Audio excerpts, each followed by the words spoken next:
Yo, what's gragging? It's the kid, EGO. Waiting for everybody to join. Talk about some boxing.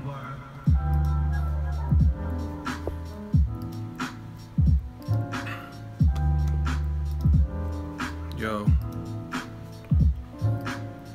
what's new with everybody? What's up with everybody? Good fights, man. 2017 has been cracking. It's been cracking. Let me just tell you, it's been cracking. Yeah, okay. You said 2016 didn't have good fights, so 2017 has good fights. You mean to tell me you haven't seen a fight you like, huh? Yeah. Yeah. We got some good fights, man. Let me wait for some of y'all to join so we can get it all out at once. I don't know how long I'm gonna be on today, because I got some stuff to do, but we'll wing it. See how this thing goes.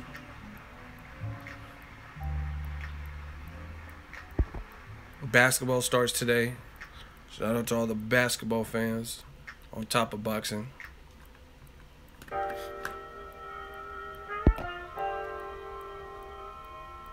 Wilder Joshua ain't happening this year because they wouldn't have put Carlos Takam in if they could make that. Derrick Rose, hopefully he's just injury prone. You know what I mean? He's a great player. You got to stay injury free. It's just injuries like Greg Oden. You know what I mean? Injuries that plague certain guys' careers. Get them likes up. Let's get them likes up. This is Ego's Army, Ego Mafia. We are the mob, money on top of boxing, and we about to get it in, man. Show some love, show some likes. Cost you nothing. And if you don't like it, you don't like the channel, why are you here?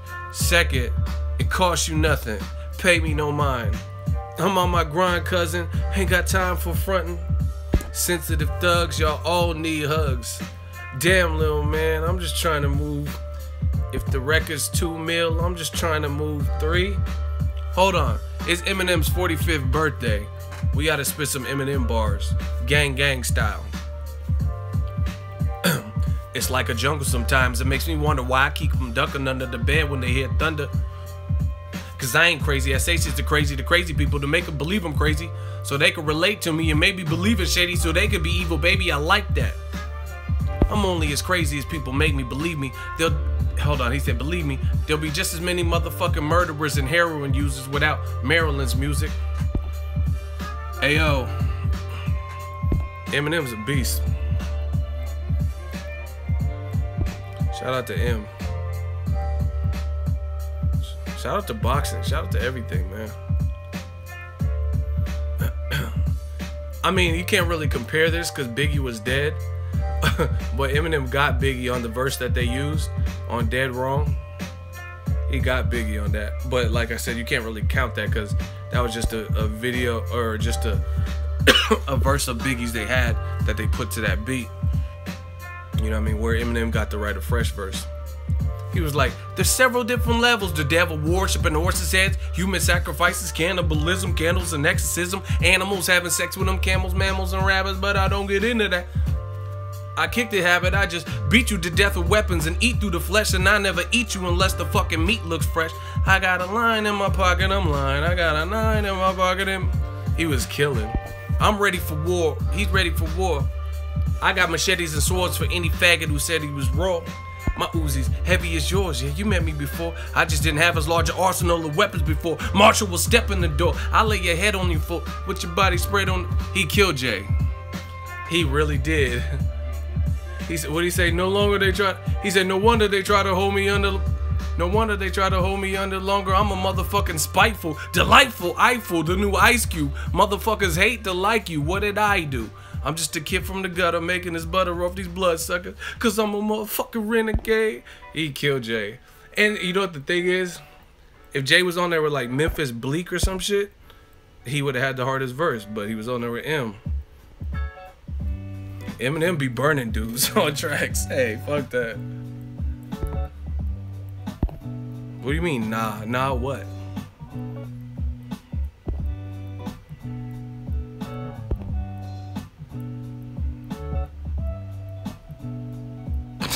Yo, you guys are literal. The title says Deontay Wilder freestyle. You thought Deontay Wilder was gonna start rapping on here? Hell no. I'm just saying the freestyle conversation. You thought he was going, Bomb Squad, I'm from Alabama and I don't care about no Bama, I don't smoke no weed. Like, you thought Deontay Wilder was gonna get on here and start rapping? Hell no. I don't know what he's doing. He's filming something. Maybe it's a Tecate commercial. Maybe it's like Creed 2. I don't know. Eminem did get off on what? On what track?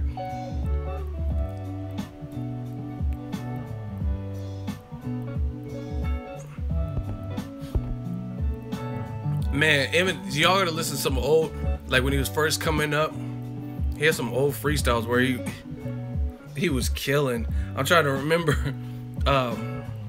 He said, call the fire department. I've hired an arson to set fire to carpet and burn up your entire apartment. I'm a liar to start with. He was killing. I was like, oh my gosh. What's that other one? He went a diss. He was like just dissing rappers or whatever. He said, I'll take it back before we knew each other's name to the night you was. He said, I'll take it back further back than that to lovers. No, hold on. He said something like, I'll take you. Hold on. How did I don't want to slaughter what he said.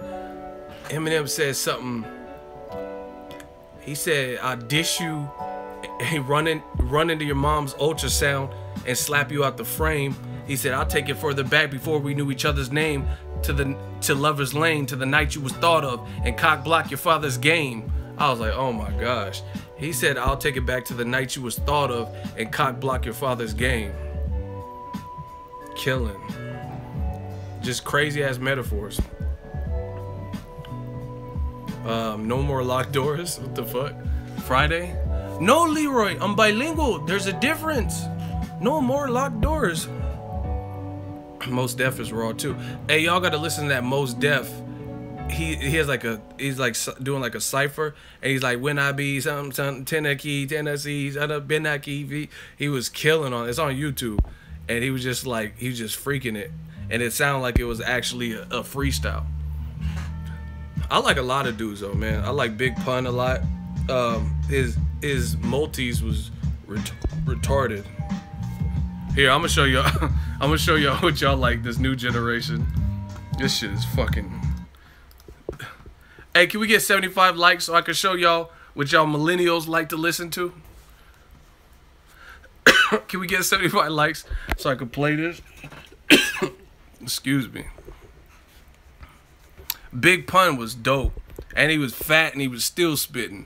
But you know what? You gotta go watch I watched the Pun documentary, and he used to be skinny. He used to be like real light, and he really just was eating. Like, I was like, damn. He was like a clean cut Rican dude, you know what I'm saying? Like, he was small, and I don't know why he just, like, maybe he just addicted to food or whatever, but Pun was that dude, man. They don't make him like that. His multi-syllables were just retarded.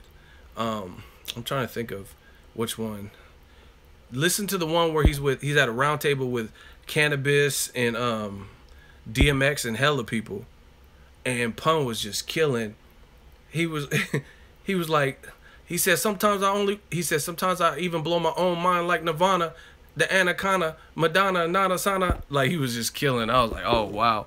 And then obviously when he got on the what's it called, the deep cover beat, the Dre and Snoop beat, he was like, dead in the middle of Little Italy, little did we know that we riddled to middlemen who didn't do diddly. Who comes up with bars like that? Dead in the middle of Little Italy, little did we know that we riddled to middlemen who didn't do that. Just these dudes, man. I like dudes that can spit, talk about something. I'm gonna show y'all what the fuck y'all like, you millennial pieces of shit. Can we get 4 more likes so I can show y'all? Big L was dope, man. He said that dude Big L did a freestyle and said He said, I get something, something, and get mad. He said, and mad bitches ask Beavis, I get nothing but head. He said, ask Beavis, I get nothing but head. Listen, this is the music y'all like. I'm going to show y'all. Y'all like this shit. He's wearing a fucking wedding dress with a fucking chopper. He got an AR-15. Hey.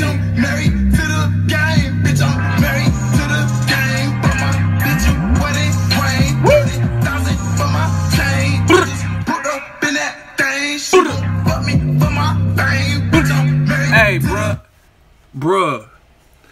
Hell nah. I don't give a fuck if it's a female, but you throating the fucking barrel of a gun? Hell nah. Hell nah. Hey, whoever that is should have just pulled the trigger, because that's you, Dennis Rodman. This is wild suspect.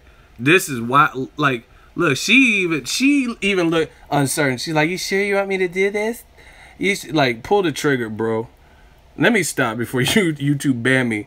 But why would you put the barrel in your mouth with a fucking wedding dress on, looking like Shabba Ranks and Dennis Rodman with a fucking choker chain? Hey, just pull the trigger, dog.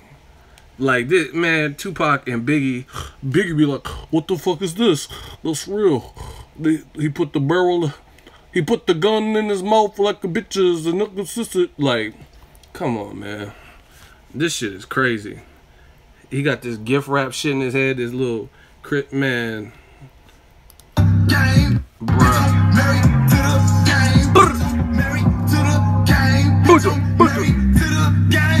He had a nipple slip? Hey, bro.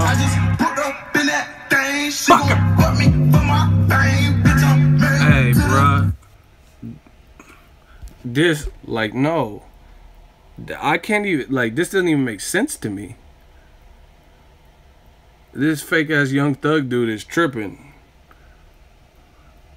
You gonna like, who wants a barrel of any kind of gun in their mouth, even as a joke or whatever? That shit crazy. Y'all crazy with this shit. I'm gonna show y'all what else y'all like. What y'all like this. Hey, bro, what is this? Hell nah. I'm killing these niggas. I'm killing these niggas. I'm fucking these niggas. I'm killing these niggas. I'm fucking these niggas. I'm killing these niggas. I'm fucking these niggas. I'm killing these niggas. I'm fucking these niggas. I'm killing these niggas like Chuck. I'm killing these niggas like Chuck. I'm killing these niggas like Chuck. I'm killing these niggas like Chuck. I'm fucking these niggas. I'm killing these niggas. Oh my God. I'm killing these niggas. I'm fucking these niggas. I'm killing these niggas. I'm fucking these niggas. Killing these niggas like Chuck. Man, fuck your bitch. She thirsty. Oh my God. No need to. Oh my God. If you go around me, you lucky. You a friendly ass nigga, don't trust me. Don't trust me. Nigga, don't push me. Don't wanna go to the he ain't talking that bitch, he ain't talking about shit. You ain't hitting no lick, you ain't got no stick, you ain't sitting no heat, you ain't getting that lick, you ain't standing in the trap, you ain't flipping no brick. All these niggas wanna talk, but none of these niggas wanna walk. Little boy, that nigga wanna chop. Hey. Fly ass nigga over hop. I'm killing these niggas like Chuck. I'm killing these niggas. I'm fucking these niggas. I'm killing these niggas. I'm fucking these niggas. I'm killing these niggas. I'm fucking these niggas. I'm killing these niggas. I'm fucking these niggas. Bro, you dressed like a fucking good guy's doll and you ran up a wall. And he's rapping and skipping. I'm killing these niggas like Chuck. I'm killing these niggas. What? I'm killing these niggas like Chuck. Oh my. I'm killing these niggas like Chuck. Bruh, he's mildly retarded. Look at him. Who, bro, who the fuck is this? Is this 50 Tyson? Remember that dude? Oh my gosh. This motherfucker looked like Blanca from Street Fighter. Remember Blanca when he started electrocuting motherfuckers? Oh my gosh. He looked like Blanca doing hella backflips and shit. Round one. Oh my gosh. I put that on anything. He looked like Blanca from Street Fighter. Oh my gosh. I'm killing these niggas.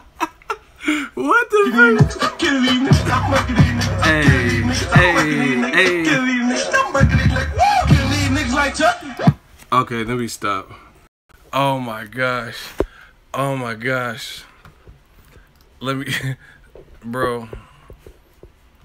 I'm about to start another channel, and we're gonna just talk about real shit. And we're just gonna talk about life. Oh my gosh. He said, I'm killing these like Chucky. That shit was so funny. Oh my gosh. He's dressed like Charles Lee Ray. And he said, I'm killing him like Chucky. Oh my gosh, let me calm down. What else has happened in boxing? Cecilia Brækhus, she's a champion with a bunch of belts, female, and her opponent fucking kissed her at the face-off. Look at this. They was just doing a face-off and she just started kissing him. This is all on my Instagram. Follow me on Instagram. Look.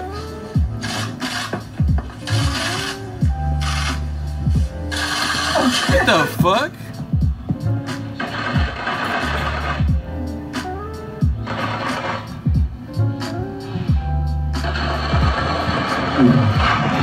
Hey, that's Harvey Weinstein's daughter, because she just sexually assaulted her.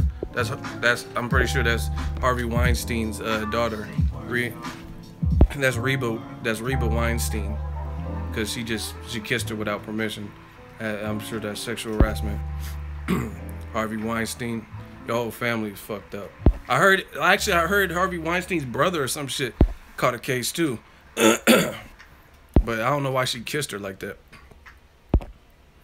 Oh my gosh. I got my cheeks hurt from killing it like Chucky. I'm killing it. I'm killing it. I'm killing it. He really dressed up like Chucky though. Oh. Let me calm down. But what else y'all want to talk about? Actually, let's do a roll call. I'm so fucked up, like tripping on these clips. I forgot to do a roll call. So do the roll call real quick. Let's see where y'all are from. Utah in the building. Let me know where you're at. City, state, zip, all that good stuff. Houston, South Central, Fort Worth, Texas. Be More, stand up. Denver in the building. Jersey, Houston, Brooklyn, West London, England, Oklahoma City in this thing, Jamaica in this thing, book, DC, Ireland, BX, BK, Philly, Daly City, Miami 305, Tampa, West Palm Beach, London, Brixton, Somalia, 817, Victorville. Hey, y'all got a dope fighter from Victorville, Ryan Garcia. Shout out to my dude Ryan Garcia. I'm gonna show y'all him in a second. I was gonna probably make a video about him. So y'all could be on the lookout. And remember, when he gets big, remember who's like introducing y'all to him. But that's my dude. Patterson, New Jersey. What else? Detroit, Eugene, Oregon. Sac. Newark. New Mexico. I was born in New Mexico. Fun little ego fact. I was born in New Mexico, near Albuquerque. There's a military base, Holloman Air Force Base. Shout out to Fresno, Houston, Modesto, Queens. Yeah, he fought Devin Haney, not Devin Alexander. Harrisburg, PA, SoCal, in the building. But check out my dude from Victorville. Working. He's quick.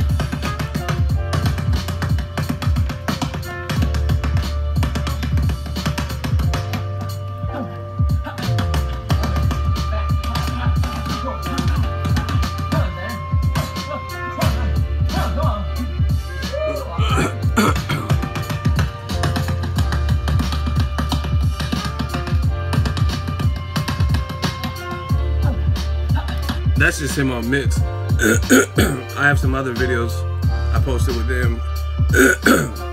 Let me find it. Let me see if I can find it real quick.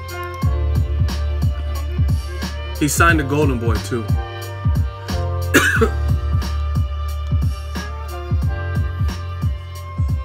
I think this might be it.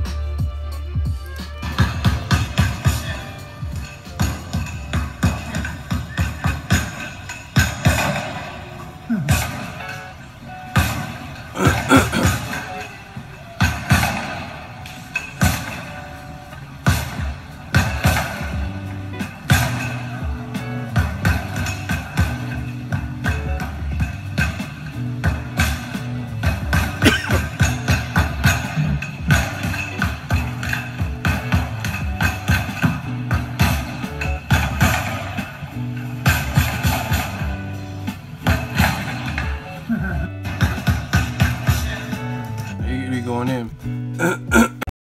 Check him out though. That's my young homie. Signed the Golden Boy, Ryan Garcia. Let me show you his tag. Just tell him Ego sent you.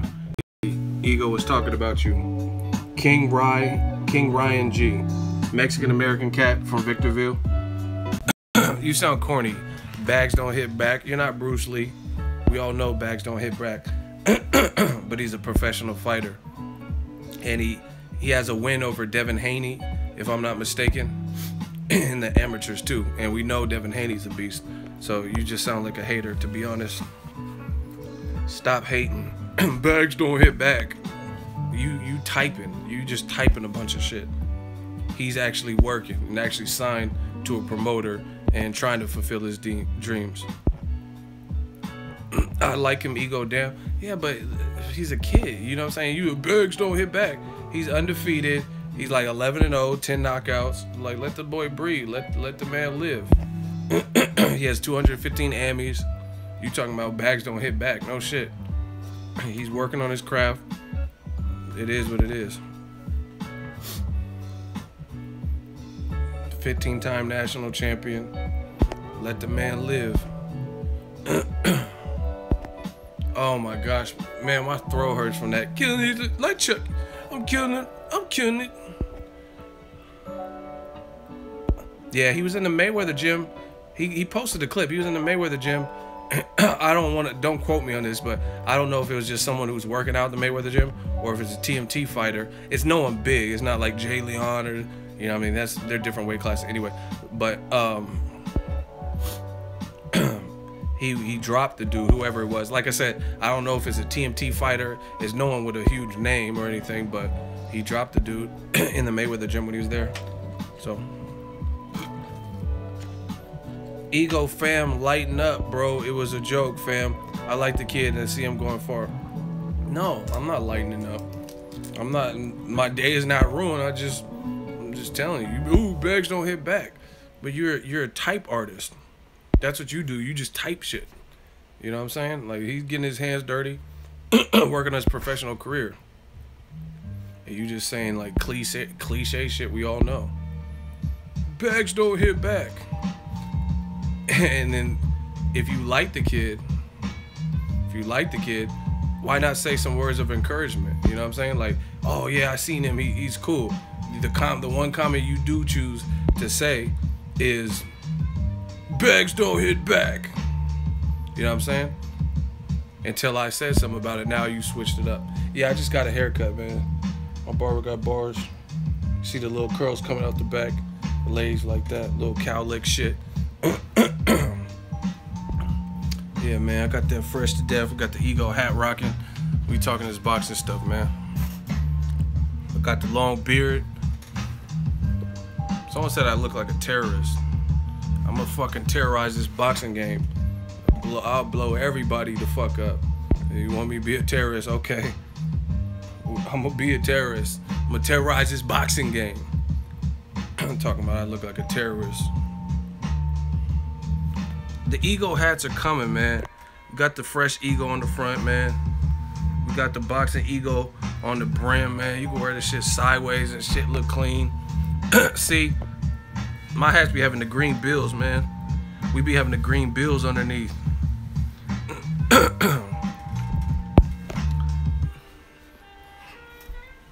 Yeah, I am Suge Knight's cousin. Death Row East, come to Death Row. Any old boxing fans, wannabe fans, new media. Don't want to have to worry about the boxing channels making up shit, accusing people of pads and ducking.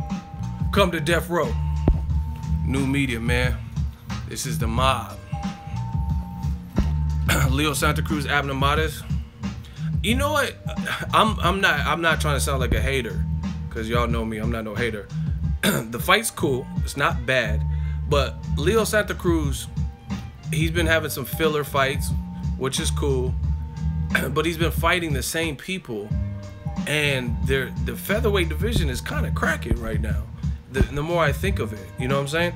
So to me, I I seen Leo Santa Cruz, Abner won. I didn't cover it, cause I was covering Shane Mosley, his fight that same night. He rematched Ricardo Mayorga on that same exact day. But fighting Carl Frampton twice, fighting Santa Cruz. What about Gary Russell? You know what I'm saying? Gary Russell Jr., I think he's the man to beat. Now that Lomachenko moved up, that's the guy that beat him, is no longer in the division. I want to see that. Oscar Valdez. Why isn't top rank? And Golden Boy trying to put that together. Leo Santa Cruz versus Oscar. That's a, man, 2 Mexican-American fighters in prime. That's a big fight for featherweight. You know what I mean? I think Gary Russell, Leo Santa Cruz is a big fight. That's a good fight. Gary Russell beat Leo Santa Cruz in the amateurs. You know what I'm saying? So again, I'm not knocking Abner Mares, or I mean, because even the same thing with Abner Mares. Abner Mares versus Gary Russell. Abner Mares versus Oscar Valdez. I just like fresh matches. I understand Leo and what's the name was a close fight, but I'm not a big fan of rematches unless it's like Ward Kovalev, Canelo Golovkin. They got a rematch. The way the fight ended with that term, some people saying Golovkin won, some people saying Canelo, it actually got ruled a draw. They got a rematch. But other than that, if it's not those types of fights, I'm not starving for a rematch. Carl Frampton, Leo Santa Cruz won. That needed a rematch. But that's just my opinion.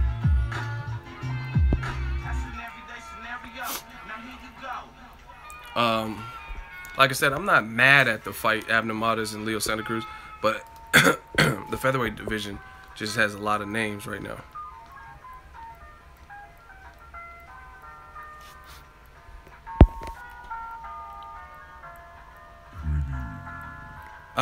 Should Rigondeaux go to featherweight? It depends on how he feels and what happens. If he gets stretched by Lomachenko, then maybe he drop back down to 22.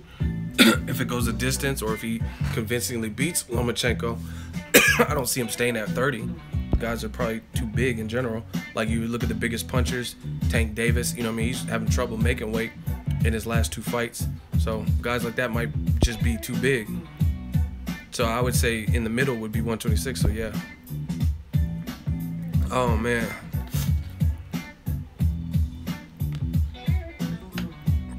Yeah, Jojo Diaz, he's in the division too. I just like fresh faces, fresh fights. Tank Davis is overrated. I mean, why? I mean, why you say that? David Lemieux, Billy Joe Saunders. I did a video about it on the channel. Check it out. They're fighting in Canada, Bell Center, David Lemieux's backyard, December 16th. Title fight, WBO fight. That's a good fight. Very good fight. I talked about it and expressed my thoughts on that video, but some of you guys, I just put it up like maybe 5 minutes before the stream, so some of you guys may not have had the chance to see it, to actually get my thoughts. I mean, I don't have nothing bad to say. I like the fight. There's some backstory and trash talking. Billy Joe Saunders has gotten some stick, got some slack, because it looked like he was avoiding Golovkin. I mean, he did avoid Golovkin at a point. Didn't look like he was fighting, you know what I'm saying? Fighting upper echelon, you know what I mean, the Wolverine dude and stuff. But I can't say nothing bad about this particular fight. David Lemieux, since the Golovkin loss, has worked his way back up, stopped Glenn Tapia, beat the shit out of Marcos Reyes. He didn't look good versus Christian Fabian Rios, but he still got the victory. Knocked out Curtis Stevens brutally. You know what I'm saying? So he's worked his way back up. Plus, Golovkin stylistically how he fought David Lemieux, not everyone can do that.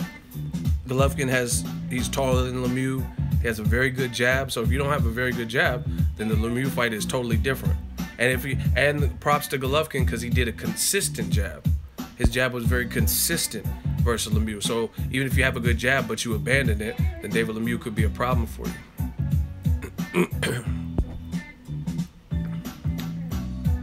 So I like the fight all in all. Props to Saunders for traveling, he's a gypsy, so he should be used to traveling. And now he's traveling to Canada to defend the title. So he could have clearly been like, I'm the A side. So they must have broke him off proper with a good paycheck. You know what I mean? Because he was willing to travel. I'm not saying like he's just like that high maintenance, but I just really feel like they had to make it worth his while to want to travel as champion to fight a big puncher.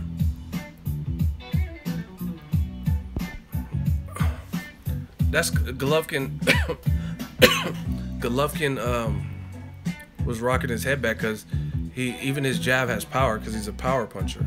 You know what I'm saying? He's known for having power. So even though it's just a jab, it's a power punch for him because he's so strong. I mean, I've seen Golovkin doing like forearm exercises where he's lifting kettlebells and shit. So I mean, the way he turns his punches, he gets a lot of torque on it. And his forearms, if you ever see Golovkin's forearms, he has pretty big forearms. And like I said, he's doing all these like kettlebell, like laying his hand flat and then flipping it over. So he's a strong dude. So therefore his jab, he has a very good jab. You don't have to be strong to jab. But the fact that he does jab good and he's already strong, that's an advantage. But what I like about the Lemieux-Saunders shit, or Saunders-Lemieux since he's a champion, middleweight's cracking. Jacobs got to fight an undefeated fighter coming off a loss to Golovkin. That I thought he won that fight, but judges didn't, so it's a loss technically. He's fighting a very game, confident Luis Cuba Arias. So if he wins, that'll be a good win for him to bounce back, be in the win column. And then if he wants a title shot, he's on HBO. So maybe if Danny Jacobs beats Cuba Arias, he can pursue David Lemieux. If David Lemieux beats Billy Joe Saunders, or maybe he can fight Billy Joe Saunders. Vice versa. If Cuba Arias beats him, then that's a certified name. You know what I mean? So you beat Jacobs and then probably get a title shot after that. So no matter what, it's a good look. Jamel Charlo, confident. They're kind of doing the villain role, which I like. Somebody got to be the villain. You know what I mean? That mean streak and shit. They're good fighters. They train well.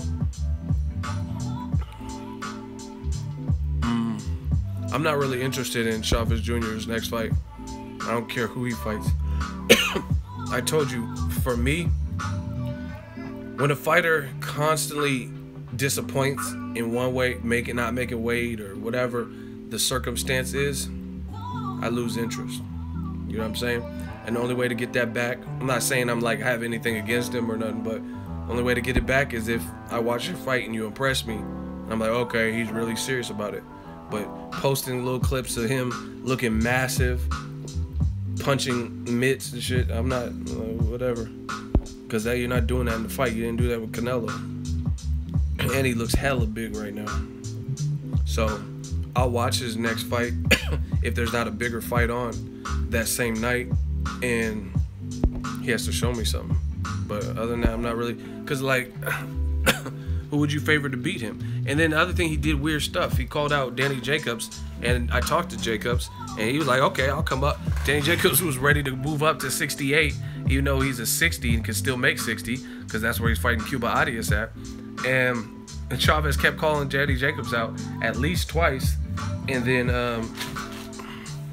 he clearly wasn't interested because nothing happened. So Danny Jacobs did his thing, secured his own fight, stayed at his weight. But how you calling a man up, he accepts the challenge and is willing to move to your weight because he's that confident, and then you don't really land the fight or negotiate, push. So he back at the weight he lost. What are you talking about? Who's he?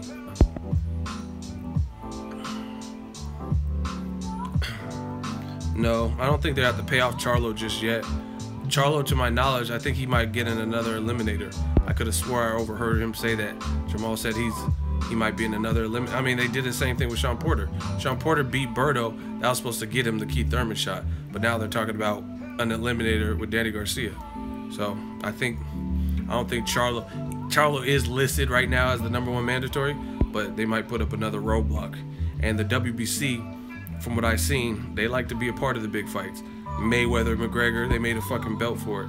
And it's not even, you know what I mean? No one really expected Conor to stay in boxing. Floyd told you it was his last fight and they still made a belt for it. So I don't think, just from politics and stuff, I don't think they're going to press the issue and block Canelo from rematching Triple G, even though Canelo don't want nothing to do with the belt. It's just, it's a big fight. You know what I mean? So I don't think they're going to get in the way of that and enforce Charlo get a mandatory shot at Golovkin in between that. I don't see that.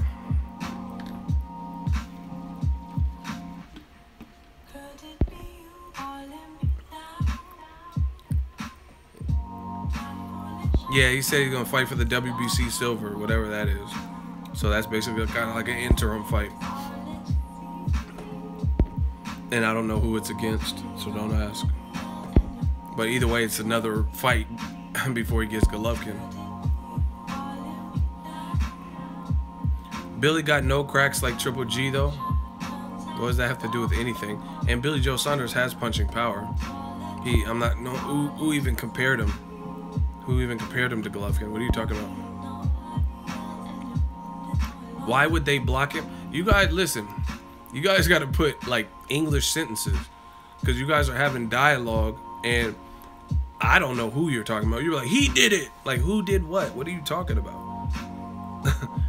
He got the belt. Like, who? What are you guys... Like, it's very hard to understand. And I know I can't be the only one because this is just a chat room. Anyone can see what you guys are putting, and you're not attaching, like, you got to speak like grown-ups. Like, Canelo has the belt, or Triple G is the strong one. You guys are just putting he did it, she did it, and weird stuff.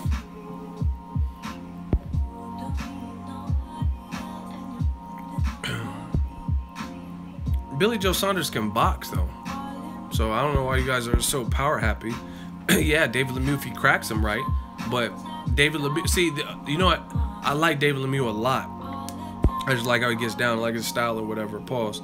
But the problem I noticed with David Lemieux is he's not always creative with his offense. He knows he has crucial power, and sometimes when you got that much power, you don't know how to put it together. You know what I'm saying? Like you put it together how you think you should put it together, and if the person is still there, then you don't really do stuff. But guys who have more moderate power, they have to put it together different to acquire the stoppage. Do you guys get what I don't know if I explained that good enough. So it's actually having a shitload of power can hurt you if someone's able to take that power. Because, I mean, even Golovkin, if you really think about it, Golovkin, all the power he possesses, but he got in there with a skilled guy like Canelo, and he couldn't even knock him down or knock him out, which is something that he's done in all of his last 24, 25 fights. And I know he didn't stop Danny Jacobs, but he knocked him down. He couldn't even knock down Canelo, and that was his first fight.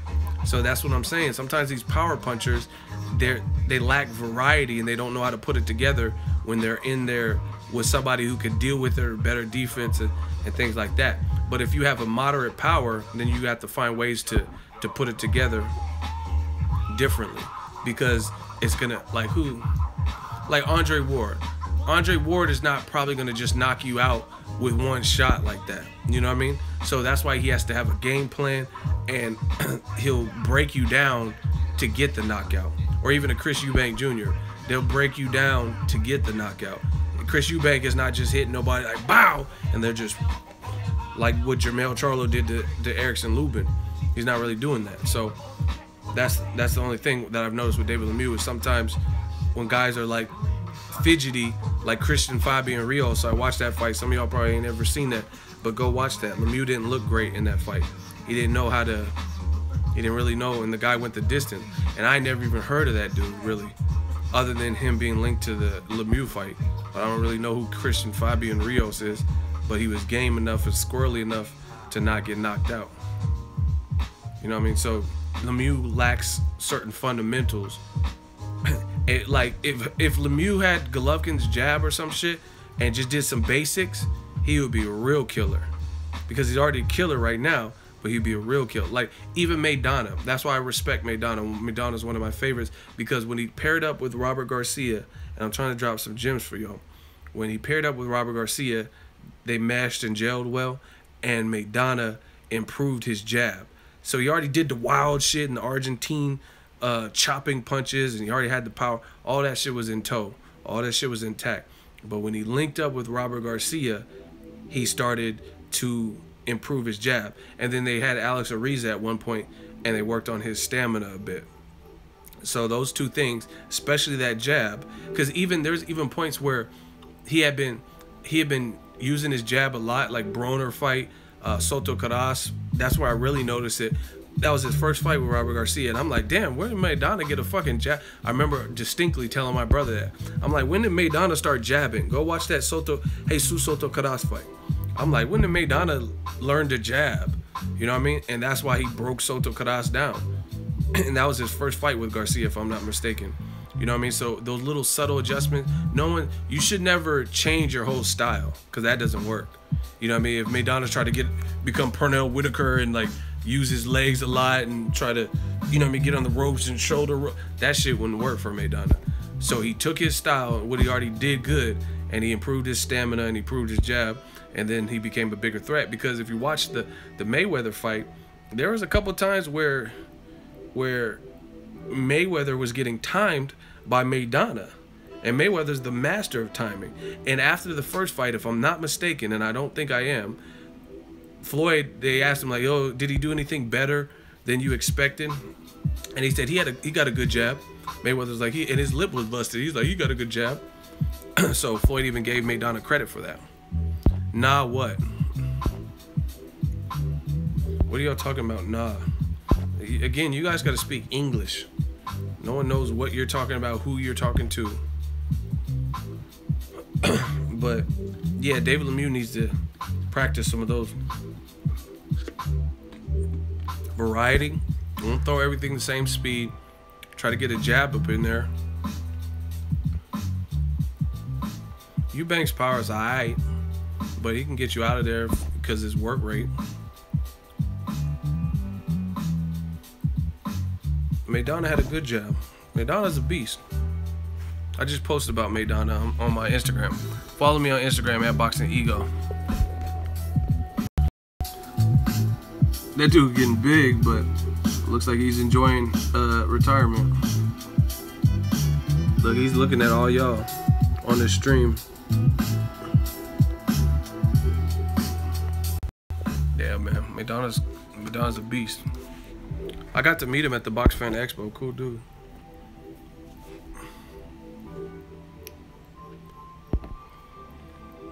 Man, see, it's kind of fucked up. Maidana lost the hunger after he got them Mayweather paydays, because he would make the division. Like, he wasn't afraid to fight people. So, like, people like Errol Spence who were trying to get fights, that would be a hell of a fight right there. Errol Spence and Maidana, Keith Thurman and Maidana, Sean Porter and Maidana, Danny Garcia and Maidana. Like, literally all of those fights I would pay top dollar for. Broner Maidana rematch. I would have no problem. Pacquiao Maidana. Literally, I like Maidana that much. I think Maidana would sleep Pacquiao at this point. I really do. Yeah, a lot of people disagree. No way. I think Maidana would sleep Pacquiao. I would actually probably, especially if Pacquiao was the favorite, I would wager money. And I've said this for a couple of years. The Maidana that fought Floyd, I think that Maidana would sleep Pacquiao. Because Pacquiao's super reckless. He's not hitting as hard as he once was.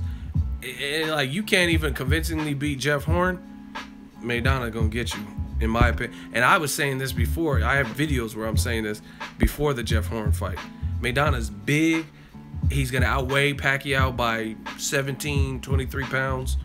And he's like awkward. So like all that chopping shit. And see, this is the thing.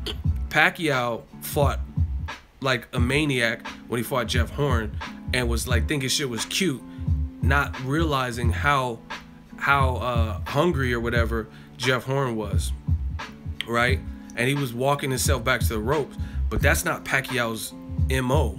So why was he fighting Jeff Horn on the ropes? If he went on the ropes versus Maidana, that wouldn't be good. That wouldn't be good at all. At all. Because he's not effective off the ropes. That's not his bread and butter. That's not what he does. Floyd can fight off the ropes because Floyd is a complete fighter. Floyd, you see Floyd is like, and like Maidana was throwing some shit where it was like basically gonna hit Floyd on the top of the head, but Floyd's that slick and has good timing and field vision, you know what I mean, to know what's coming around and like see it. Like I think Floyd is looking at your shoulders. He's seeing where you're throwing, and then you know what I mean, he has good reaction time, so he could be in the line of fire on the rope. Pacquiao wouldn't want to be on the ropes versus Maidana. It's just like if Golovkin fought Pacquiao and got him on the ropes. Pacquiao, I mean, obviously there's a size differential, but that style, that's not Margarito or something. Golovkin will fuck Pacquiao up on the ropes. And again, shout out to the boy Canelo, because y'all don't want to give him fucking credit, but Canelo has improved since the Mayweather loss, and he's improved his defense. That's why the slower Golovkin was having trouble hitting Canelo on the ropes, and he was paying him a lot of respect on the ropes because Canelo has power. He's definitely of size, right? And he has a slicker defense, and he's just fat. You know what I'm saying? His feet are slow, but other than that, upper body movement is fast. His hands are fast. I like put it this way: when Golovkin fighting Dominic Wade, he didn't give a fuck about none of them dudes. When he was fighting Canelo, he was like on the ropes waiting. Like, what are you waiting for? You the killer. You the boogeyman. And Canelo was baiting him. I even asked Canelo. It's on my page. I asked Canelo personally out of my mouth. He was like literally this close to me, and I asked him, obviously through his translator. I said, why were you fighting off the ropes? I said, did you just feel good? And he said, yeah. He said, yeah, I felt good on the ropes. I felt comfortable. I never felt in danger. That's what Robert Diaz or whatever translated him. He's like, I never felt in danger. I felt comfortable. So that's why I went on the ropes.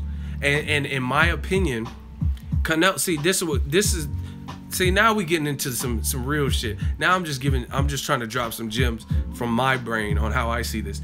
In my opinion, Canelo, if he tightens up little stuff, the fight would look a little bit different. In my opinion, even though he felt comfortable on the ropes and he really wasn't getting touched too much, he should have kept it in the center of the ring. But Canelo having that Mexican blood and that raw, that machismo, do it for la raza, that machista, that, you know what I mean, that just being warm-blooded and a very prideful person. You could tell Canelo's very prideful. I mean, look, motherfucker, prideful right here. Look. You know what I mean? Canelo has that blood, like he's a fighter. So he wants to engage, he wants some get back, and I think Canelo he could have kept it in the center and really try to walk Golovkin down, and Golovkin probably wouldn't have had an answer, and he would have realized that the fight was actually smoother that way. But he was so, let's say, a little bit of ego, that he was staying on the ropes more times than he had to. And the downside is Golovkin has a chin, and the way he fights can give people the impression that he's doing a lot more and pushing the fights, even though you're on the ropes. Because this same thing happens to Floyd. Same thing happened. Listen, I got hired for a job. I used to work for P. Diddy's barber, right? I did freelance work through him, so he'd fly me all these places or whatever. See, I've been in the game. I've been making this money. But anyway, he cuts Usher's hair. He cuts P. Diddy's hair, like, exclusively, or at least at the time, right? And I missed the Miguel Cotto fight Floyd Mayweather. You guys know me. This was before I was really covering boxing. I don't even think I had made a YouTube video back then, right? And I missed the fight live. I was at the airport, and I was going to every bar in the airport and stuff. And this was before there's more ways to stream from your phone. You know what I mean? You got to think about, when did he fight Cotto? 2012? You know what I'm saying? So shit was a little bit different back then. because he fought Canelo in 2013. Yeah, so he fought him about 2012, right? I was in the airport. Nobody was playing the fight. I was pissed because I missed it. So I just went on Twitter because I just wanted to know what's happening. I was really amped up for the fight, and I was reading it, like the hashtag Mayweather Cotto, and everybody see, this is how I know a lot of people don't know shit about boxing, right? I was like, man, Floyd's getting fucked up. The way I was reading it on Twitter without seeing it, with no visual, they're like, oh, Floyd got a bloody nose, he's getting fucked, he's on the road. And I was like, fuck, Cotto's just really came like that? I was like, damn. And I even texted someone that I knew that had ordered the pay-per-view, and it was a girl, but I mean, no offense, but it was a girl, and she was like, yeah, Floyd, he's having problems, his nose is blood. And I'm like, what? Word? And then after, on Twitter, it said that Floyd won. So I'm like, what the fuck? Floyd won? Okay. So anyway, went to the trip, did my thing, got my filming in, edited my footage, came back home, and I had ordered it and or it was a replay on HBO or whatever. Anyway, I watched it, and I'm like, this is it? This is what y'all was talking about? Like, don't get me wrong, Cotto was trying. Cotto, being a veteran, was game, but he didn't. It was nothing what I was reading on Twitter, put it that way. They made it like Floyd was getting bodied. I think Cotto did good maybe up until the 4th, 5th round, and then the rest was like a mirage. He was giving the appearance of looking good because Floyd was on the ropes, and he was deflecting, dodging, absorbing punches and stuff like that. So it really wasn't all that. And I thought Floyd convincingly beat him. I don't even know how many people were making it sound like Cotto was just like destroying Floyd. It was nothing like that. But that's what I'm saying. Perception is reality, whether we like it or not. And to the untrained eye, it looked like Cotto was doing some shit. But if you slow that shit down and see when Mayweather, that's why Mayweather be on the rope smiling instead of like smiling. If he was really in immense danger, I don't know if he would be able to be smiling like that. You know what I mean? Because this, I'm not trying to get too deep and philosophical on y'all, but to smile, you're operating muscles in your face, you know what I'm saying? So I don't think that would be your priority unless you were that calm and that comfortable. He's smiling, doing all this shit, you know what I'm saying? Smiling and shit on the road. That's because Floyd's calm because he's doing this. He's not new to this. He's been doing this, you know what I mean? But Canelo's getting sweet with this defense too. And like, thinking back on the Golovkin fight, there was a lot of what Golovkin did that impression-wise, it looked like he was really going for it. But when you start reading the stats, like, damn, Golovkin only landed 8 body shots on Canelo. He landed 8 in a 12-rounder, and he was only landing. See, Canelo, listen, I don't care who you had winning. If you had Golovkin winning, more power to you. You had Canelo winning if you were good with the draw, but I'm gonna break this down for you. Golovkin's from Kazakhstan, and that region, like Russia, Ukraine, except for like Lomachenko and maybe some other fighters, but that Eastern European influence showed up. Canelo's defense and what Canelo does is so sweet that it made Golovkin look like other Eastern European fighters, in the sense that when you put, how do I explain this? First of all, there's no Mexican style, there's no Eastern European style, because people break the mold. You know what I'm saying? Like Lomachenko don't fight like a typical Eastern European, but there are similarities per region. You know what I'm saying? But when I look at what Canelo did with Golovkin, he made Golovkin look a lot more basic and a lot more of the standard fighter that you see from the Eastern European. Guys like Andres Fanfara, who's my dude, he trains out here, Victor Postal, Kovalev, they're all good fighters, right? But the thing is, they look great with certain styles, like Victor Postal. Victor Postal looked amazing versus Selçuk Aydin. He looked amazing versus Lucas Matisse, but when he got in there with an American style like Terrence Crawford, with the same level of boxing IQ and intangibles, but more speed, more athleticism, fast processing, quicker feet, more variety to his arsenal, right? When he got in there with that, Crawford bodied him.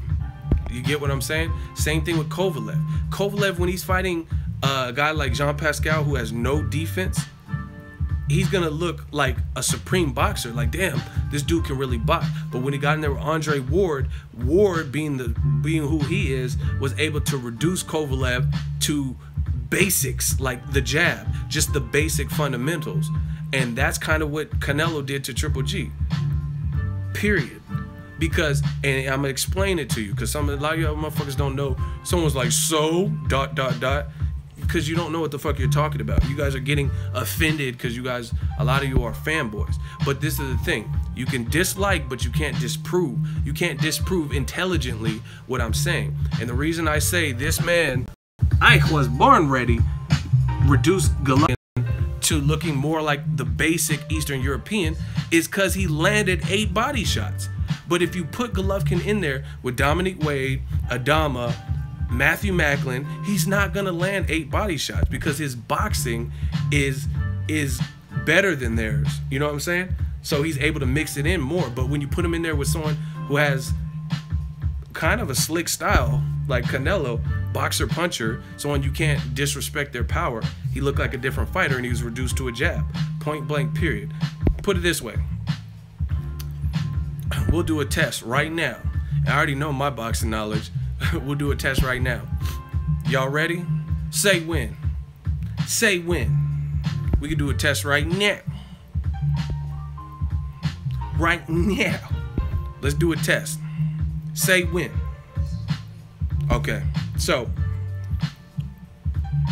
I'm gonna name a fight, and y'all let me know if you remember Gennady Golovkin throwing hooks, like throwing punches that were hooks. When Golovkin fought against Marco Antonio Rubio, do you remember Golovkin throwing hooks? Yes or no? Yes. Yes. Exactly. Because he was hitting Marco Antonio Rubio with this punch where he was like chopping down. He was hitting him on the ropes with like hooks. Like, I can show you screenshots from Google where Golovkin was landing hooks on Marco Antonio Rubio. You could tell just from the picture. Matthew Macklin. Matthew Macklin. Do you remember Golovkin throwing any hooks against Matthew Macklin, right? And I can show you, like, I can't, obviously I'm not, this HBO's footage, so I'm not gonna do all that and show you footage and get my channel flagged or some shit. But we could do this example. I know I have enough evidence to show. Yeah, he hooked him to the body and stopped him. Look. You see, that's why y'all don't want to be in the hot seat. I fuck y'all up. Look. Hooks. You can tell from pictures what punches are being thrown, right? Look how you about to hook him right there. Not just straight punches, right? Look. Hooks.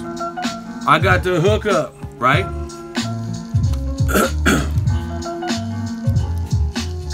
Let me see.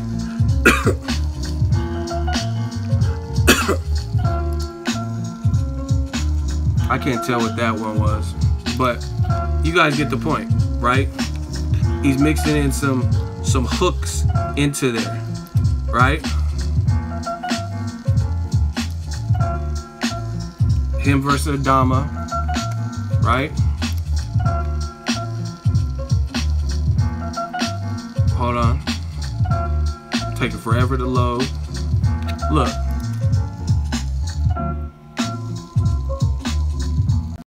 But when he got in there with Canelo and Danny Jacobs, I would say, who are very skilled, watch the hooks drop.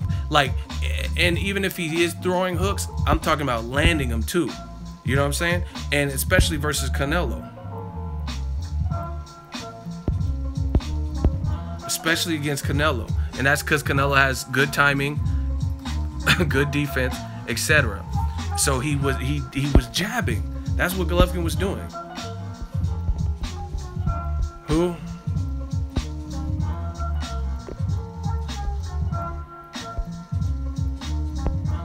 Blocked. That was some easy work. Dude wanted to get blocked. I don't even know what he's talking about. I don't even know what he just put, but fuck him. Point blank, period. So that's my whole point. Golovkin was reduced to mostly straight punches, mostly a jab when he fought Canelo. Again, where were the body shots? Where were the like incredible hooks? Like this, that was an easy ass block. See, I don't even. He was putting multiple. So I didn't even read the other shit. Block, easy ass work, and then we back to it. You know what I'm saying? And that's because Canelo is skilled, and there was things coming back at Golovkin that he had to be curious about. You know what I mean? To the point where it wasn't as successful. Crazy. But see, and okay, here's a comparison for you. And that's how I know different styles. Like, that's why I said Golovkin was reduced to more of a Eastern European, because there's been nobody that I've seen that has limited Floyd Mayweather to just jabbing. Not one person. Terrence Crawford. Name somebody who Crawford fought, right? You could take his best fights, Felix Diaz, Victor Postol, and Gamboa, and tell me any of those fights where he wasn't throwing hooks. That, you know what I mean? Because it's almost inherent in the American style if we're gonna segregate styles into regions or whatever. You know what I'm saying? But name somebody who made Crawford jab all night. Like bow. He used his legs more versus Victor Postol, but he was still throwing hooks and uppercut, whatever. You know what I'm saying? He wasn't just jabbing like y'all try to make it like you skip Baylesses and shit. Try to make, oh, you just flick, run, jab. You don't know what the fuck you talking about. But that's how I know different things about different fighters, because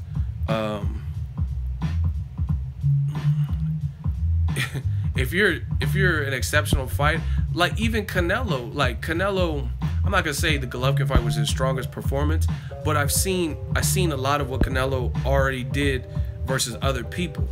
He just, you know what I mean, he was up there in the elite level. But I seen Canelo throwing uppercuts. I seen him looking sweet on the ropes, different things like that. Golovkin, when he's fought the best people on his resume, in my opinion, Jacobs and Canelo, the whole game plan and MO was completely different. It was mostly jabs that were landing, and he was a lot of pressure. So you guys got to understand how boxing is scored, and it's effective aggression. And when I first seen the fight live, I was like, whoa, Golovkin got this. And I was thinking he got it by a comfortable margin. But the more I start thinking about the fight and what I really seen and watching like little highlights, I haven't watched it from round 1 to 12 again. But the more I started seeing, I was like, you know what, Golovkin, people are getting a little bit led astray by the pressure. Because pressure, people like pressure, you know what I mean? Just like power. You see a guy who's a knockout artist, most people probably don't necessarily hate them. You know what I mean? As opposed to someone who's more of a technical boxer. You know what I mean? Because it's easy. Well, if you have power, you have power. The stream is messing up. Can y'all hear me? I don't know. I got good ass internet, so I don't know. Everybody leave a comment if you can hear the stream. Can people hear? Stream is fine. Okay. Well, we're gonna keep rolling then. But yeah, that's what I'm saying. Like, if you're most elite fighters who are very comfortable with their style, they're gonna have to make adjustments when they fight elite people, but they don't get reduced. Like Kovalev is the same thing. When he fought Ward, he didn't look like he looked when he fought Jean Pascal. I'm sorry. Even with the knockdown in the first fight, he did not look like the same fighter because of what Ward was doing. Period. I watched both Ward fights with Kovalev, and I watched both Kovalev-Pascal fights, and he looked completely different. He looked completely different in that fight versus Ward. And it's because of Ward has better defense and different intangibles to offset the up and down boxing style of Kovalev. Pascal has no defense. That's why he was getting slaughtered. Bird was belligerent. I don't know. Robert Bird, Adelaide, what are you talking about? Kovalev didn't get robbed in the first fight. A lot of y'all talk that stupid shit, but that don't that doesn't work anymore with new media on the scene. Listen, you guys know that I've been a channel, an established channel for quite some time, and I never call these close ass fights robberies. Reason being, because it was a fight that could have went either way. Like, the Ward Kovalev one didn't even have the Canelo Triple G element. And what I mean by that is Canelo Triple G, I was at both of those fights live as media, and I personally had Triple G winning the first fight, but I have to watch it again, right? But the big difference is Canelo Triple G, one judge, Adelaide Bird, had a fucked up scorecard that should have never been scored for either fighter. Ward Kovalev didn't even have that. So you definitely can't call that fight a robbery. Every judge, it was a unanimous decision, and all three judges had Ward winning by 1 round, which is totally fair because there was a lot of rounds in the second half, second stanza, that it could have been a matter of what you like personally. So that's not a robbery, right? And the funny thing is, new media, we on the scene, we killing. This robbery term, I noticed the fighters who were mainstream fighters that it's okay to like them, like Kovalev, Triple G, or whatever, Lomachenko. I noticed when they're in a controversial fight, there's never a demand for them to rematch their opponent. For example, Vasyl Lomachenko fought Salido 2013, 2014, and has to this day has still not rematched him. Yet Ward threatened retirement back then, right? Threatened retirement back then, and people, oh, Ward's a pussy. He knows Kovalev beat him the first time. He's scared. He doesn't want to rematch him, etc. But Lomachenko to this day still has not rematched Orlando Salido. Still. And he hurt Salido in the 12th round. Still ain't rematched him. I don't care about the Rigondeaux fight because that's something separately, and plus Rigondeaux's moving up 2 divisions. Salido's at the division he's at and is a dog and is a veteran and beat him, and he still ain't rematched him. Same thing with Triple G versus Jacobs. No type of demand for Golovkin to rematch Jacobs. I would like to see it because I thought the first fight, and I was at that fight live, thought it was very close. Thought it was a very close fight. I edged it to Jacobs. From my honest opinion, I edged it to Jacobs. No demand for an immediate rematch. Golovkin could fight Billy Joe Saunders. He could fight Canelo 2-3 times, and people are good with that. You know what I'm saying? So I see how you work. And on top of that, the same people that call Canelo, what's the name? Kovalev Ward won a robbery. Those same people aren't calling Triple G versus Jacobs a robbery. It was a close fight, just like Ward Kovalev was a close fight, and I thought Jacobs won the fight. But the same dude, I guarantee you, he's not gonna call Triple G Jacobs a robbery. And it's the same kind of parameter: 1 knockdown and a close ass fight. So those fights are very similar in that regard. They both went the distance. They both had 1 knockdown. They both had pressure versus a guy using his legs a little bit more and boxing with different things and volume. And the same people that call Ward Kovalev won a robbery aren't willing to say Triple G Jacobs was a robbery because they're just happy that their man won, that Triple G won, which is what they want. And like I said, I look at boxing different than some of y'all idiots. Ward Kovalev, my thing is this: Crusher's the champion, yes, but he's also the crusher. He's also the guy who's the boogeyman. He's also the guy with way more fights at light heavyweight. So what happened after the knockdown? Why did his performance look more lethargic and flatter? Like, don't get me wrong, he showed heart and it made for a tough, close fight.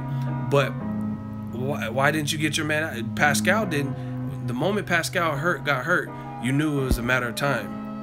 You knew it was a matter of time before he was out of there, and that's what happened. And the ref was like, nah. And then he came back and beat Pascal again, but maybe even sooner. And Pascal was with Freddie Roach.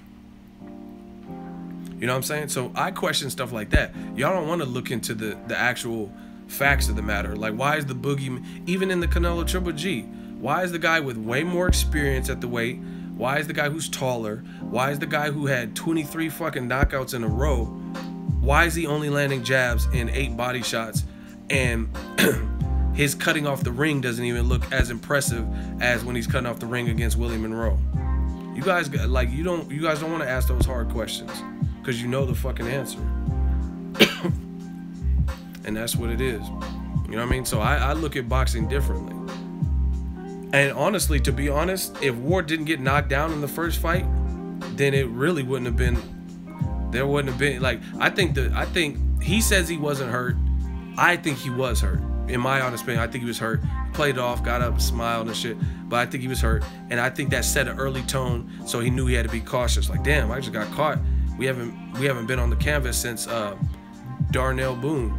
You know what I mean? So there's a lot probably going through his mind, and it made him a little bit more cautious, so he had to open up and be effective. But if that knockdown didn't happen, it probably wouldn't even require a rematch. I think that set an early tone and an early deficit that made the fight closer, because when there was no knockdown in the second fight, Kovalev looked a lot more bewildered. And I was at both of the fights. You know what I mean? Kovalev didn't look, the fact that the bully couldn't knock down Ward in the second fight once he made his adjustments and got road work in his camp and used his legs more, right? Once that happened, he looked a lot more frustrated and didn't really know what to do. You've seen his fatigue and stamina issues. So, I mean, realistically, it's already in history right now. But I think that knockdown set an early tone that made that fight what it was. But had Ward not got knocked down, and I know it's easy to say, but had he not got knocked down, I don't think it would have even been as competitive. And it probably wouldn't even had led to a rematch necessarily. But props to Kovalev. He scored an early knockdown, like I said, which set an early tone and an early expectation. And, you know what I mean, did whatever to the psyche of Ward. Anytime a guy knocks you down, you're not anxious to get knocked down again, and you know they're capable of it, so you have to adjust. That's why Virgil Hunter gave him that motivational talk. But I think the knockdown was really what made the fight that compelling, because when there was no knockdown in the second fight, Kovalev didn't know, it seemed like he knew what to do with Ward at all. He just jabbed. You know what I mean? Very good jab, but that's what it was. He was jabbing. He wasn't throwing hooks and uppercuts and shit and fighting on the inside effectively. He was jabbing. And like I said, I think the separation would have shown more had there not been an early knockdown. Even if the knockdown came late, like after Ward was in a rhythm, you know what I'm saying? Like Isaac Chilemba. I think that early knockdown was what made it very compelling. Kovalev was hunched over, pretending he was getting hit low, terrible. Man, fuck all that low blow shit. That's some cop-out. Listen, if somebody's doubled over like this, you're not gonna hit him clean. I mean, how can you? That's your brain. I watch a lot of like psychology shows, forensic files and stuff like that. The brain, unless you're fucking crazy, the brain is hardwired and programmed to protect thyself. Like if a rape victim, you'll see under their fingernails, they'll have the assailant or the culprit or whatever, skin tissue and stuff, because you're trying to defend yourself. You know what I mean? You'll see bite marks and scratch marks on the killer when they find out who the killer is or whatever, because they're trying to protect themselves. Same thing with Kovalev. When he was that hurt and he was that fatigued, just like Conor McGregor running all around versus Mayweather, you're trying to protect yourself. So once again, people do too much, because I watch fights. When I go to fights, I watch fights. You know, especially the main event. I was at Ward Kovalev, and I had great viewing vantage points or whatever. Kovalev got cooked. He did the doubling over thing early in the fight, and nobody at the time knew what the fuck he was doing, because Ward, even go watch it. It happened like 2 rounds before the actual stoppage. He was like this, like he was about to throw up or something, and then Ward backed off like this. And then I later talked to Ward, and Ward said Virgil Hunter got on his ass after that, and he was like, don't you ever do that. Don't you ever do that. If you have a man like that, you know what I mean? This is a gladiator sport, and you press the issue and you attack. It's, you know what I mean? It's up to the ref to restore order. If Kovalev wants to bend over like he's about to throw up, that's his shit. You know what I'm saying? And Ward even actually, that's the funny thing. People making it like Ward is so dirty, but when he did it the fucking first time, Ward literally backs up like this and kind of looks at the referee. Go watch the tape. I'm not making this up. I was there. Backs up and he's like looking at Tony Weeks like, what the fuck? Like, Like, you know what I mean? About to kill over? What was he about to throw up? What's wrong with him? Right? So if he was dirty, he could have just started hitting him in the back of the head when he was vulnerable or whatever, or low blows or whatever. He could have did it right then and there. So that low blow shit is some bullshit, and it's a scapegoat. Because, and this is the poor sportsmanship of boxing. This is why new media exists, because the first fight was uber close. Some people thought Kovalev won, and to see Kovalev go out like he did in the second fight, now you have, it's kind of like Erickson Lubin versus Charlo. You did all that talking before, just like Kovalev was making all those memes, and you had a ton of people riding with you saying, oh, get him, knock him out this time, and Kovalev's like, hey, Andre Ward, I will destroy your boxing career, and posting memes every day and shit. Now they have to find some kind of back way out, some back door out. Instead of just having good sportsmanship, they have to prove or find some excuse why their fighter couldn't duplicate what he did in the first fight. That's all that is. But if a guy's folded up, like I said, like he's about to barf, like, ooh, and running and putting his butt on the seat, I mean, on the ropes, I mean, you already know what time it is. So you guys can say whatever bullshit you want, but nobody's taking that win away from the fans, from Ward, and from my perspective, no one's taking that win away and gonna try to minimalize it. Oh, Ward's the nutcracker. Y'all can say all that corny shit, but like Jay-Z said, nobody believes you. You need more people. And again, even, see, the difference between me and a lot of you is I can, for a second, assume the role of a casual, because that's what a lot of you guys are. I can assume that identity and think like you and listen to what you say and pretend that's how I feel. I can do that. And when I do that, I feel dumber after the exercise is over. I feel dumber, and then I realize it doesn't make sense. And I told you guys immediately after the fight, the video's on the channel and you can still go back and listen to them.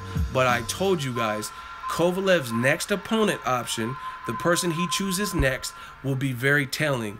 If he really felt that he got cheated by the ref, and the ref was on Ward's side, first it was son of judges, now he's son of ref and all that, then his next opponent choice should not be a step down, shouldn't be someone who got stopped recently. It should be the top level competition, because after all, the only reason you lost was because flat top having Tony Weeks fucked it all up for you. And guess who he's fighting? Shabransky, who actually has a chance because he's a big dude and he's a power puncher, but he's a guy who's been stopped just last year by Sullivan Barrera. Why didn't you fight Sullivan Barrera? Why didn't you fight Adonis Stevenson finally? You know what I mean? Get that fight off the ground. Why didn't you fight Artur Beterbiev? That's a great rematch from the amateurs. Reason being is because they won a guy who showed some vulnerability and or been stopped recently, because they're coming off of a loss and they know in the heart of all hearts that they were losing the fight. You know what I mean? And now I don't even know who Kovalev's trainer is. John David Jackson is working with Luis Cuba Arias and whoever else, but he's not a part of that. You know what I'm saying? So that proves it to me. Yeah, they're trying to say that Sullivan Barrera ducked Kovalev, but I could show you Sullivan Barrera's quote right now if you guys want. Joker edits, you guys got to know what the fuck y'all talking about. Yeah, he turned the fight down, but why did he turn the fight down? Joker edits. So y'all know so much. Why did he turn it down? I know Sullivan Barrera. I could reach out to his people, reach out to him. I was actually supposed to come out to Florida to fuck with him.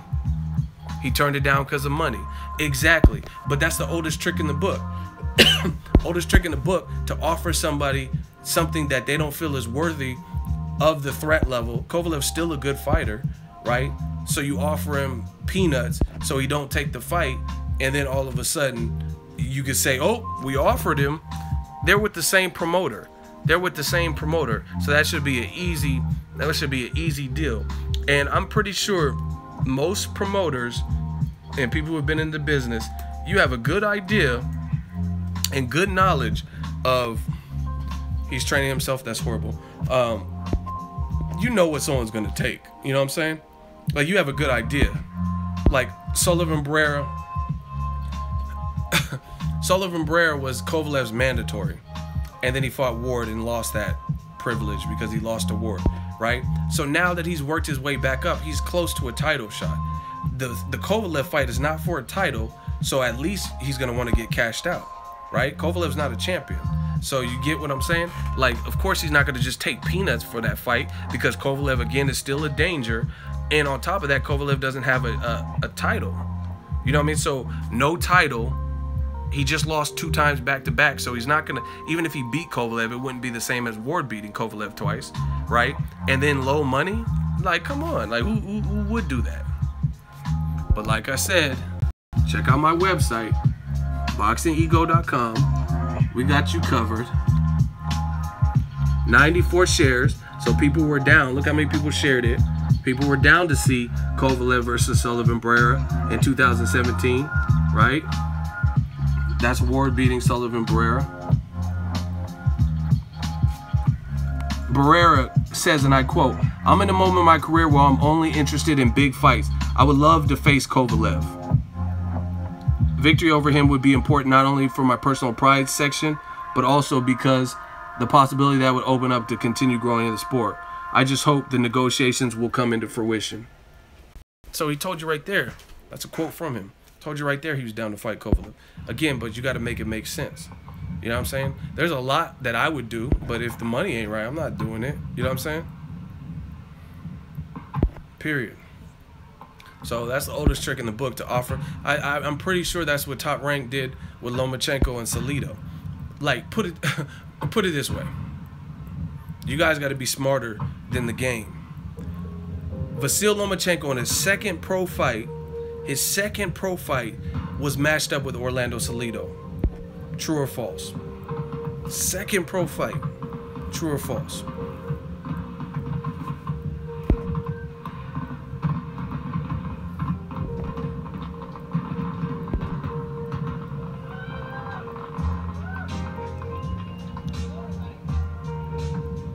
True, exactly.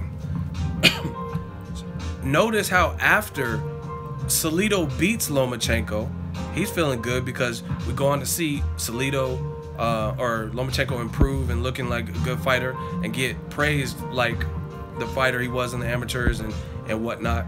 And now all of a sudden they've had at least two negotiations for the Lomachenko-Salido 2, and they've all failed. So why was it so easy? Why was it so easy in Lomachenko's second pro fight? Why was it so easy for them to negotiate where they both agreed and actually make the fight happen? Now when Salido beat Lomachenko, now all of a sudden the negotiation just keeps falling apart. And the fight, when did they fight? Somebody look it up. Somebody look it up. When did Salido fight? I know it was years ago. When did Salido and Lomachenko fight? Let's get to the bottom of it.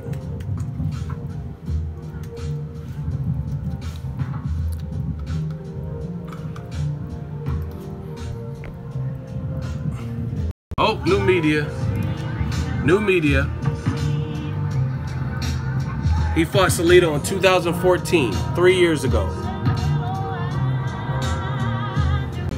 So again, my question is, all of a sudden, I don't care if Salido came in weight. They let the fight continue. What does overweight have to do with anything? Bottom line is they fought 3 years ago, and they've had negotiations since, and they haven't been able to to pull the trigger to make the second fight. So Salido's clearly complaining about the money. He's like, man, I beat this dude. Y'all praising him, saying he's pound for pound. Let me get pound for pound money for the risk I'm fighting. I fight dogs ongoing. Salido fought Robert Guerrero. He fought Yuriorkis Gamboa in his prime. He fought against Juanma Lopez in Juanma Lopez's backyard and knocked him out twice, right? He fought Mikey Garcia. He fought Francisco Vargas. He fought Rocky Martinez twice, and I thought he beat him the second fight. And they gave Martinez the draw or some shit, right? So he's a dog. Francisco Vargas. And Vargas never looked the same after that fight and Takashi Miura, right? So my question is this. Why doesn't he deserve to get paid? He been in there with all them fucking people. Mikey Garcia to Lomachenko. I mean, these are still good fighters right now. So obviously you got to make it worth the man's while. And so far, Top Rank probably hasn't. That's why they're getting Miguel Mariaga and these other people. I really believe that's why the Rigondeaux fight didn't happen earlier. Dante's Boxing Nation got a video about it, asking both sides, and then they offer Rigondeaux kind of a low amount of money, and that's what Team Rigondeaux said. You know what I'm saying? So it's not rocket science. So back to Sullivan Barrera, he's no dummy. He knows that he just beat Joe Smith Jr., knocked out Shabransky. He had another win on like HBO Latino, stuff like that. So he should be creeping on the door of a title shot very soon. So why are you gonna fight Kovalev for no title for low money? You know what I'm saying? You gotta make this shit make sense. This is a business at the end of the day. Salido's a dog, man. He fought whoever. Win, lose, or draw, he was scrapping with the dudes. You know what I mean? But they're not trying to pay. Because like I said, if Lomachenko-Salido made the fight in his second pro fight, why is it all of a sudden so hard? You know what I mean? Anthony Joshua's opponent pulled out on a moment's notice yesterday, and they already got a replacement. See, it wasn't hard because they obviously had Carlos Takam probably talk to him behind the scenes, and he's content with the amount of money he's getting to travel to Wales with late notice, and he's good, ready to rock and roll. But these fighters aren't stupid, especially with PBC and, you know what I mean, shit like Conor McGregor coming over and making more money than majority of these boxers anyway. Man, I wouldn't be doing this either. I wouldn't be taking no low money either. Fucking MMA fighter from having a mouthpiece, you know what I mean, and having the, you know what I mean, the Irish demographic and just being a bankable star in the UFC, he comes over and shits on everybody not named Floyd's paycheck, basically. So these fighters aren't stupid, you know what I mean? So I don't blame Sullivan Barrera for turning down a Kovalev fight when listen, man, I've been in the game long enough. A lot of what you hear, people are going to say it because it sounds like, here, we'll try one. Miguel Cotto. Do y'all really believe that all these fighters are afraid to fight Miguel Cotto? All of these fighters. Mikey Garcia, Jesse Vargas, Errol Spence Jr., and I think there was another person who got offered to fight. Was there somebody else? I think there might have been someone else. These dudes, I really don't think they're afraid of Cotto. You know what I mean? Juan Manuel Marquez, little ass, was down to fight Cotto. So I don't think Spence, Vargas, and Mikey Garcia called out Cotto and said, oh, Danny Garcia might have been the other person. Yeah. So again, it sounds good. It sounds good for Golden Boy to say, hey, we offered to fight to all these people. But there's obviously something there because you're not going to go through that many people. Like Danny Garcia probably would love to fight Cotto. You know what I mean? Errol Spence would love to him, but it has to, the parameters have to make sense. You know what I mean? And that's what these promoters do, and you guys fall for the old smoke and mirror bullshit. Oh, Danny Garcia, Errol Spence, Jesse Vargas, and Mikey Garcia. Why would Mikey Garcia, who's a free agent, why would he call out Cotto, say I'll move up 14 pounds if he didn't want the fight? So obviously, what I've seen from Robert Garcia and Mikey Garcia, they said the deal was fair, it was solid, but they wanted me to be a Golden Boy fighter, and I wasn't with that. I like this free agency, and I don't blame him one bit. So if they removed that, then we probably would have had that fight instead of Saddam Ali. But obviously, and seeing, this is the thing, no disrespect, Saddam Ali's my dude, shout out to the world kid, but he was stopped last year, so he's probably not in the same position as some of those other guys to get that type of paycheck. So he almost has to fight Cotto. He's from New York. It's a New York fight. He probably feels like, maybe he feels like a beat Cotto, and it's a lump sum of money that who's he gonna get otherwise to face that? Versus Errol Spence Jr. He's fighting on PBC, fighting Lamont Peterson. He's probably gonna get something cool. And most of the guys he wants to fight in the future are already with PBC and Al Heyman. You look at Mikey Garcia. Mikey Garcia, he has options. He could fight Robert Easter Jr. He could fight different guys. Terry Flanagan, right? He could fight those different people, and not be under the Golden Boy contract umbrella, right? So I don't think all these people are ducking Cotto, but you got to make it make sense. And like I said, it has to make sense for each person. Same thing with all y'all talking about Wilder and Dillian White. Yeah, the money's cool, offering him $3 million, But $3 million to travel to the UK to fight Dillian White, and even if he knocks out Dillian White, a lot of fans wouldn't give Wilder credit. They'll say, oh, White lost to Derek Chisora, in my opinion, and he got knocked out by Anthony Joshua. You get what I'm saying? So you guys got to make it make sense. When Wilder can fight Luis Ortiz in the States, and he'll get more recognition for being the first to beat Luis Ortiz. But then Ortiz failed a drug test, so he fucked that up. And then now he's fighting his mandatory. So if you were a heavyweight fighter, would you rather fight your mandatory, who's a Bermane Stiverne, a guy you already beat, get that out of the way, and you have a clear road ahead in 2018? Or would you rather go to the UK, risk a judging like Derek Chisora fight, which I thought Derek Chisora beat Dillian White, in my honest opinion, and you would be even less of a, you would be more of a visitor because you're an American going to the UK versus Derek Chisora and Dillian White both being from England. Why not just take care of your mandatory? You might not get $3 million for it, but I guarantee you Wilder probably gets like $1.25 million,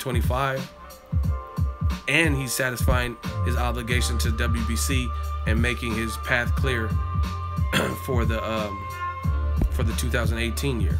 So you guys got to understand the business and make it make sense. I don't think, put it this way, if Mikey Garcia got offered the same amount of money, but he didn't have to sign a Golden Boy, you don't think he would fight Cotto? Honestly. If they offered him a good amount of money, because this is business. Have you ever been to a car dealership? Let's say a car dealership, right?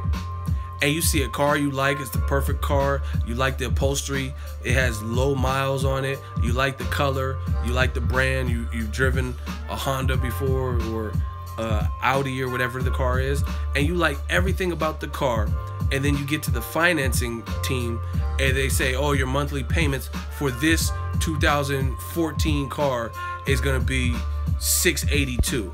So you like everything else about it, but then there's that one inclusion, and you're like, nah, I'm not looking to pay no close to $700 a month for this car. I like the car, but if we got the payments down, won't. And then they're like, oh, okay, you gotta put a down payment of this is simple business. Put a down payment of $7,000 and we'll get your payment down. Then you're gonna have to pass because you weren't looking to spend that much on your monthly bill for the Q35 or Q45 Infinity or whatever it is. You know what I mean? So there's a lot of deals like that where everything sounds good, but then they include one aspect of the deal and you're like, everything sounded good except for that. You know what I mean? And I think that's what happened with Mikey Garcia.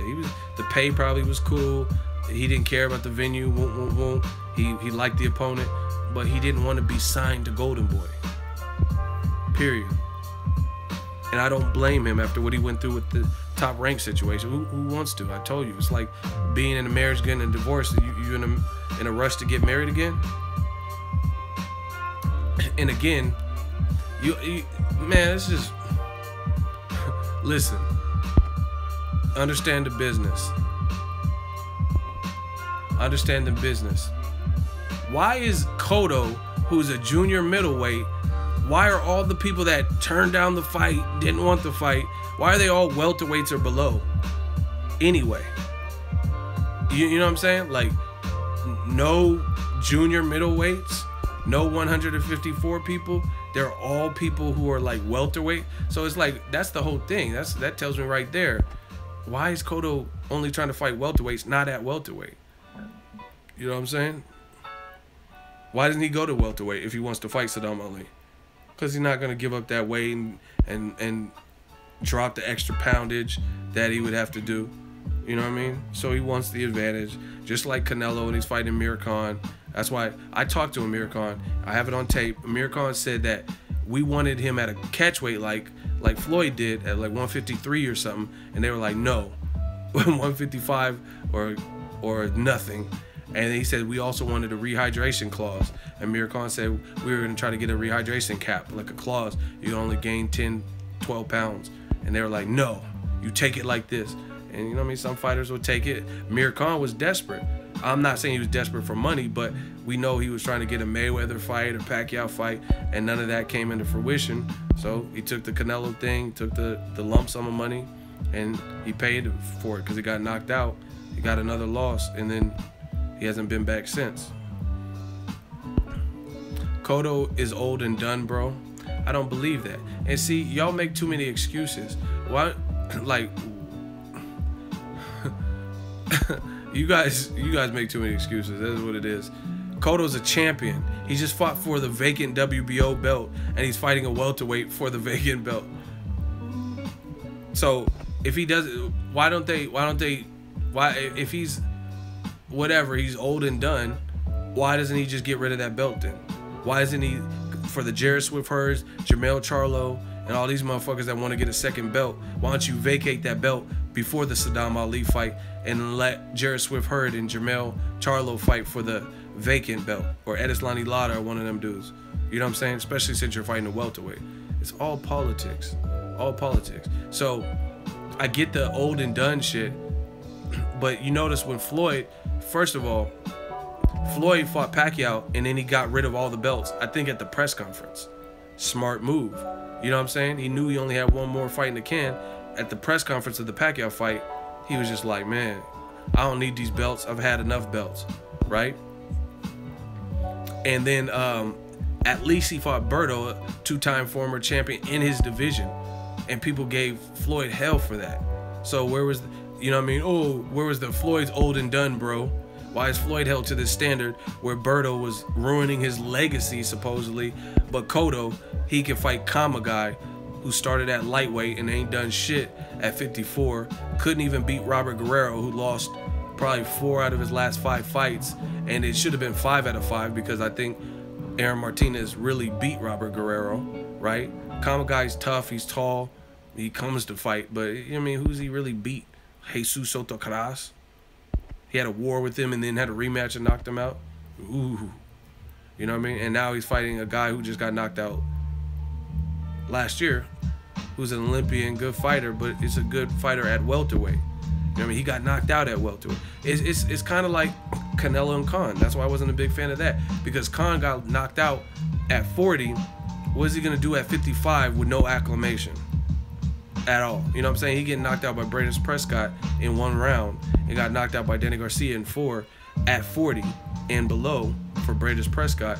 What's he gonna do without the chance to properly acclimate against a very good fighter in Canelo, who beats him in size, who's gonna rehydrate crazy, no rehydration? You know what I'm saying? It's just, it is what it is. So you guys can make excuses, but Cotto is a champion. Cotto ain't fighting Andrade. It's just what it is. You know what I mean? And see, listen, once again, my situation is different than a lot of y'all, and it's different because I report this shit. So I remember a ton of just random tidbits. Freddie Roach said that my fighter Miguel Cotto wants to fight Canelo versus Triple G winner. We want to really fight Triple G. We can beat him. So once again, don't look at me like I'm bullying Cotto and I'm the bad guy when he's 1, a champion, and 2, his own trainer said they wanted to fight Gennady fucking Golovkin, who was taking Canelo's hardest shots and still coming forward, and you said you want to fight that man and Canelo, who already beat you, and then I'm the bad guy for bringing it up and not being a fan of the Saddam Ali fight, a guy who's a welterweight division below, and a guy who is fighting that just got knocked out by Jesse Vargas, who lost to Pacquiao immediately after that, after he became a champion, his first title defense. But I'm the bad guy. You know what I'm saying? It's crazy. All I'm speaking is fact. Like, see, this is the thing. Oh, you're a hater. You hate Cotto. You hate. If I hate people, I'll make shit up. I'll be like, man, I seen Cotto in the bathroom doing bloop, bloop, bloop. If I wanted to hate on somebody, I'm not going to give you fact after fact. Jesse Vargas became a champion through a vacant belt, stopped Saddam Ali, first title defense against Pacquiao. He got knocked down, and he lost majority of the rounds, and we haven't seen him since. Now he's going to fight maybe Keith Thurman as a comeback fight, blah, blah, blah, right? Jesse Vargas is a good fighter. He stopped Saddam Ali. Now Saddam Ali aside from that recent memory of being stopped, right? He has to move up to 155 or whatever, 154 to fight Cotto. You know what I mean? Who's a champion. And like I said, if y'all act like I'm the bad guy, but Freddie Roach, he could say whatever he wants. Freddie Roach could say, we want to fight Golovkin. And then if I merely hold fighters to the standard that their trainers set forth, like Golovkin, Abel Sanchez, Freddie Roach to Cotto or Pacquiao, I'm the bad guy, right? Freddie Roach said Cotto wants to go out with the bang, and you're fighting Saddam Ali. I don't care about Mikey Garcia and the 1,000 fights that didn't happen. That's the fact. You're fighting at junior middleweight as a junior middleweight champion. You're keeping the belt so you can add it to the brochure and the flyer. Say, oh, WBO champion Cotto on his final fight, instead of making that belt available to the young, hungry Charlo Lions only and stuff. And I'm the bad guy for bringing reality up. And that's the thing. Like, I just feel like, who would you favor, Kell Brook or, right now, Kell Brook coming off back-to-back losses, Kell Brook or Saddam Ali? If they fought in, let's say, the Cotto fight got scrapped. If Kell Brook fought Saddam Ali in February, who would you favor? Brook.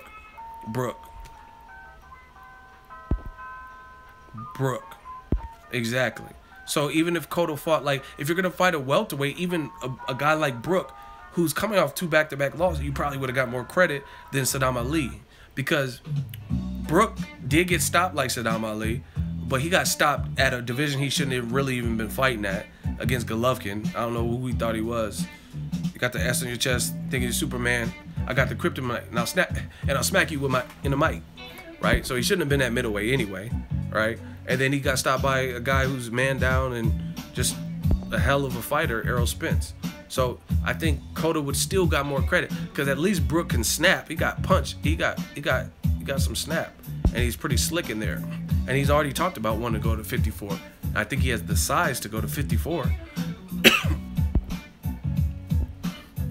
But if his eyes hold up, or if his eyes didn't hold up, people would probably give Cotto more credit for that welterweight. Or if he fought Juan Manuel Marquez at like 151 or something, they probably would have gave him more credit for that. I would have.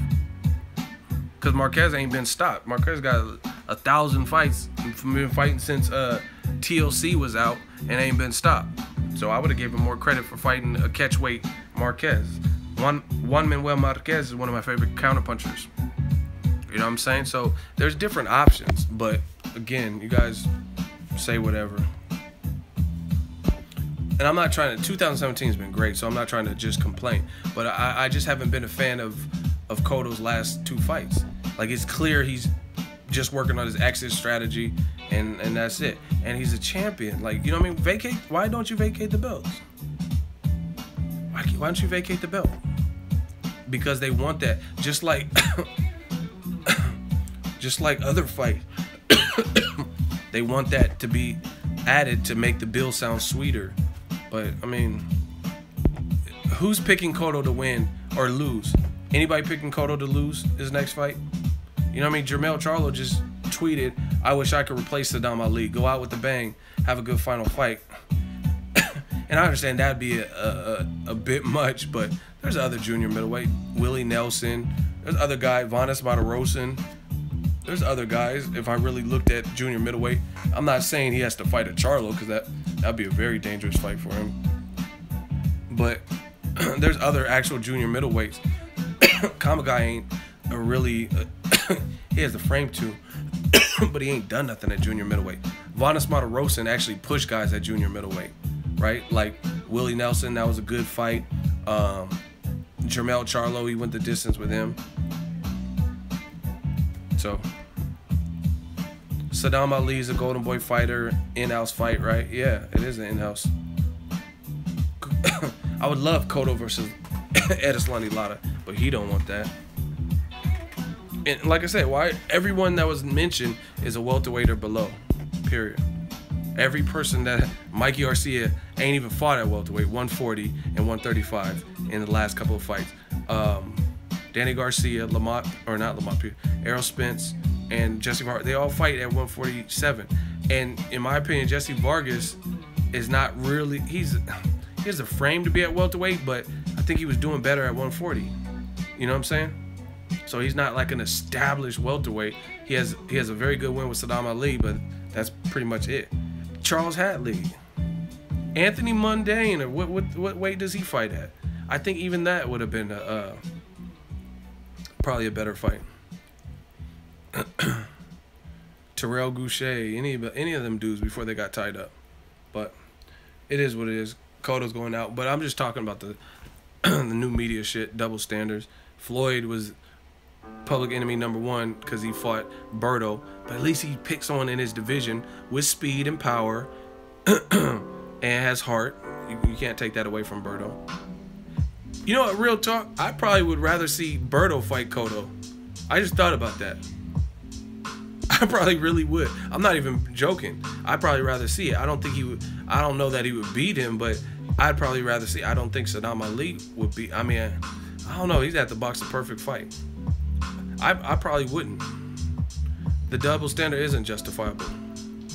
Jump in the hot seat. Because you got to look at it. Berto, he got stopped by Porter, but he didn't get stopped like where he's like flatlined like Erickson Lubin, right? It's not justified. Jump in the hot seat. And then if you lose, then you get booted from the chat. So if you feel that's justified, how Mayweather can't fight someone in his own division after beating Pacquiao, and then Cotto can, and it's justified, then jump in the hot seat. We will have a victim right now. Everybody get your popcorn. What's his name? Edward Evans. It sounds like he wants to be in the hot seat. Like, I wish Tim Bradley was still around, because I wouldn't mind Bradley versus Cotto. That would be a good fight. Come on, Evan. Jump in the hot seat. I'm going to turn Evan into an oven, because it's about to get real hot.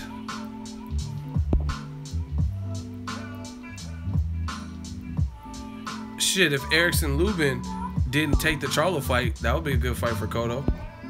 You know what I mean? That would have actually been a great fight, because he was clearly not up to par experience-wise. But if Cotto would have got to him, then he could have been, if he were able to stop him like that, then he could have been like, man, I just stopped this upcoming, and then right off to the sunset, boom, as a champion. That would have been dope.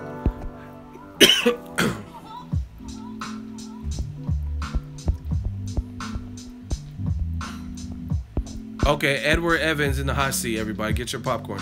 So you said it's justifiable that Floyd Mayweather, after 20 years of history, could fight Pacquiao in the same year, fight a guy in his division like Andre Berto, two-time former champion, and the hate he got for it was justified. But Cotto can lose to Canelo, take probably 2 years off, supposed to fight James Kirkland. Kirkland gets hurt, so he never fights him. Then he fights Kama guy. And then he's fighting another guy who's not really an established 154-pounder who got stopped last year in Saddam Ali. Your turn. So how is that not a double standard? And how is one justified? The Floyd one is justified, but the Cotto one isn't. Grab your popcorn, everybody. Cotto, Jeff Horn, I would definitely rather see that. That's actually a good one. Whoever thought of that, especially since Jeff Horn fighting Gary Cockroach or whatever his name is, Corcoran. I would definitely rather see that. And damn, and if Jeff Horn won, he would have a WBO title at 47 and a WBO title at 54. That would be crazy from a guy coming out of nowhere. Where Evan at with his response? How is one justifiable that only one should get hate? I already know you're gonna lose, because you're Mayweather is arguably top 10 pound for pound fighter of all time. Cotto isn't even top 100. I don't know about that. That's your opinion. Cotto, why wouldn't he be top 100? Who are 99 people you would put ahead of him? The double standard is due to different levels. Hold on, ego. You are adding a lot of new things to the top. I didn't say he should get the hate. Yes, you did. You said one. You said one person getting the hate is justifiable, and what you just said was still bullshit, because just because Floyd's a better fighter or beat Cotto or he's TBE or pound for pound greatness, that means he has to get held to an inhuman standard.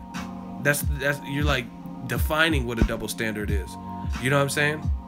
That's like saying, oh, Obama, he had more of a political background, so what we hold him to, the current president Donald Trump, he shouldn't be held to that same standard, even though he's in the same fucking seat.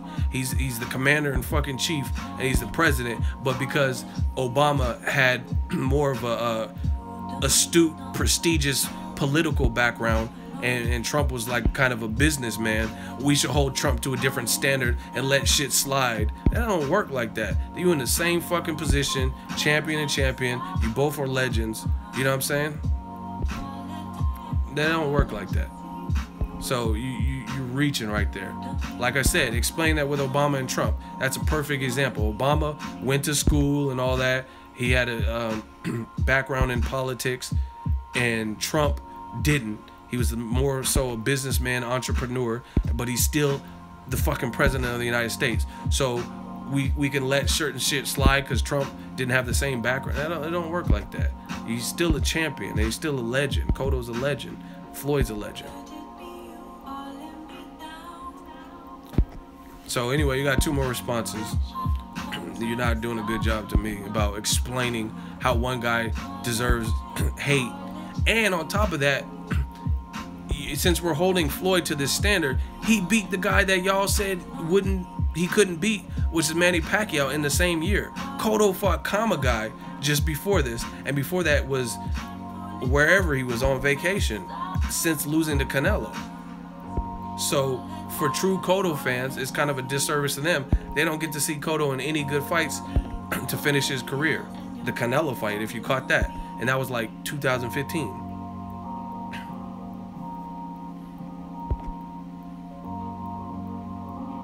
Yeah, Guy is a career welterweight, and he lost to Robert Guerrero. And his only real win at 54-ish is Jesus Sotocras, who'd been stopped by Keith Thurman at welterweight, stopped by Maidana at welterweight, got stopped by Gabe Rosado, and Berto almost stopped him with one arm, even though he beat Berto and stopped Berto.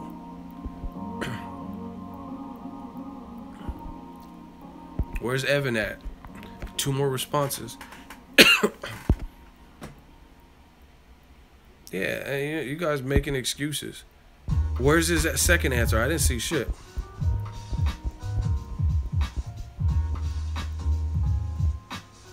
The standard is different because the quality of fighter is different.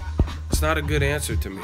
Because like I said, with Obama and Donald Trump, they're still the commander-in-chief. They're still the president. So they still have the same power. They have the same obligation to the nation. So I can't, because Obama had better schooling or some shit and more of a political background, I can't hold him to a different standard and then be like, oh, Donald Trump, we're gonna let him slide.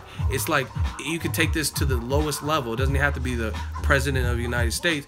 A store manager. I used to work at Lowe's. So if my store manager came from another Lowe's and he had been a Lowe's manager for 10 years versus somebody who worked at Best Buy and then came over, he still, as a store manager, he still had to hit his numbers. He still held to the same standard that any store manager would be held to. And if he didn't fulfill those duties, he would get fired, period.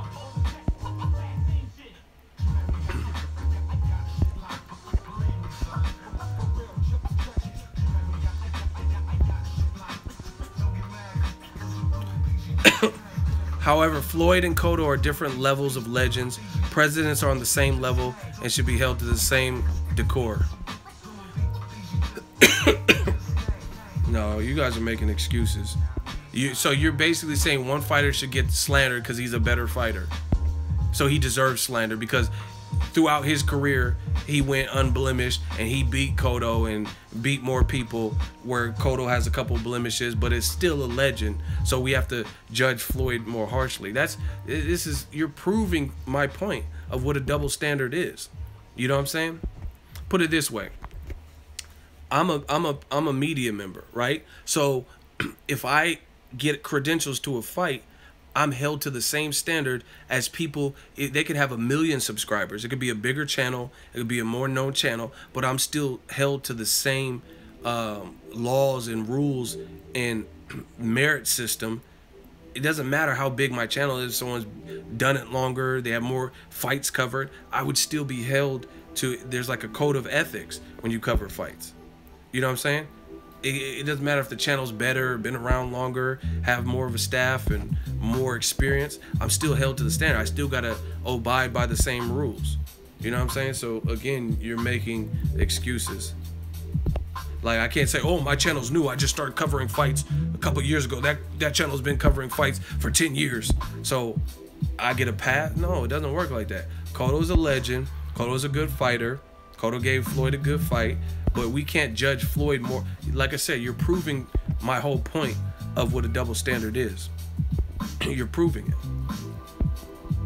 So, Andre Ward, he's a good fighter, and he beat Kovalev. So, decisions Andre Ward makes, I can hold Sullivan Barrera and Kovalev to completely different sets of standards because he beat them.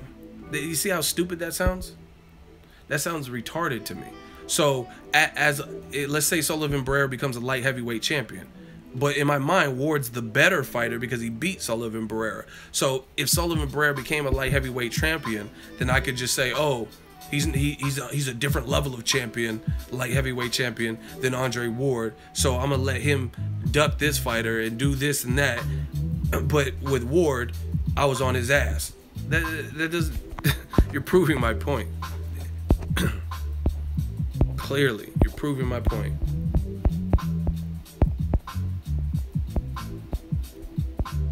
No, I never said he should get hate. I'm saying the expectation for better fights is higher for Floyd than Cotto because Floyd is the better fighter. You're still not, you're going around in circles, man, because it shouldn't be. No matter how good Floyd is, he's a champion, he's a human, so is Cotto. There's a lot of great fighters. You know what I'm saying? So I don't think he should get held to some crazy different standard than the next champion, the next legend, because he is better. So Floyd, if he chooses to fight Maidana, and you want him to have nothing but tough fights, but because Floyd beat Pacquiao, then Pacquiao can fight Rod Salka. You guys see? You see how crazy that sounds? So because Floyd beat Pacquiao, he proved he's the better fighter to me, right? So therefore, everybody Floyd beat, it don't matter what the fuck they do. You know what I'm saying? So Pacquiao doesn't have to fight Terrence Crawford. He don't have to rematch Jeff Horn, because who cares about that stuff? Because he already lost to Floyd, and Floyd proved he's the better fighter. So we're gonna take Floyd and put him on a pedestal, and everything he does under a microscope, right? Everything he does under a microscope, and we're gonna analyze it, but we're gonna let that's not how it works. And I'm saying this on all levels in life. I was a manager before, so because I have an employee A who's better than employee B and more reliable, that if they come late every day, then they're better associates. So I held them to a higher standard, and if they come late, I'm gonna discipline them harder. That doesn't make sense, because this guy was already a piece of shit, and I knew he wasn't a reliable employee. Then all of a sudden, I don't have to punish him, but I feel I'm really down on you because you were a better employee. Do you guys get what I'm saying? So basically, for being good, you get punished harder. Y'all vote. Put your L's up. If you think Evan didn't survive in this sauna, aka the hot seat, throw your L's up.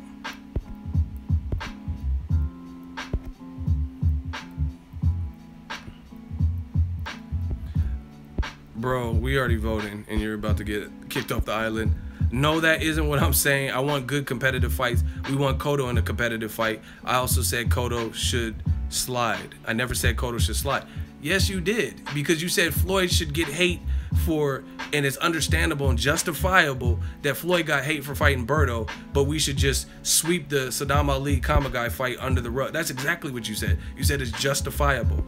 You know what I mean? And it don't work like that. Police, so if a good cop shoots innocent people, you know what I'm saying, because he was a good cop, he should have different consequences than the guy who's like a rookie. The consequence would be the same. If you were a rookie cop and you kill an innocent person, they do an investigation, or you were a very good cop, you would get fucking sued, and you'll probably get kicked off the force. You know what I'm saying? Even though it was a mistake as a rookie, if it was a mistake as a veteran cop, you got body, bro. Did we have enough L's? Put your L's up some more for Evan one time.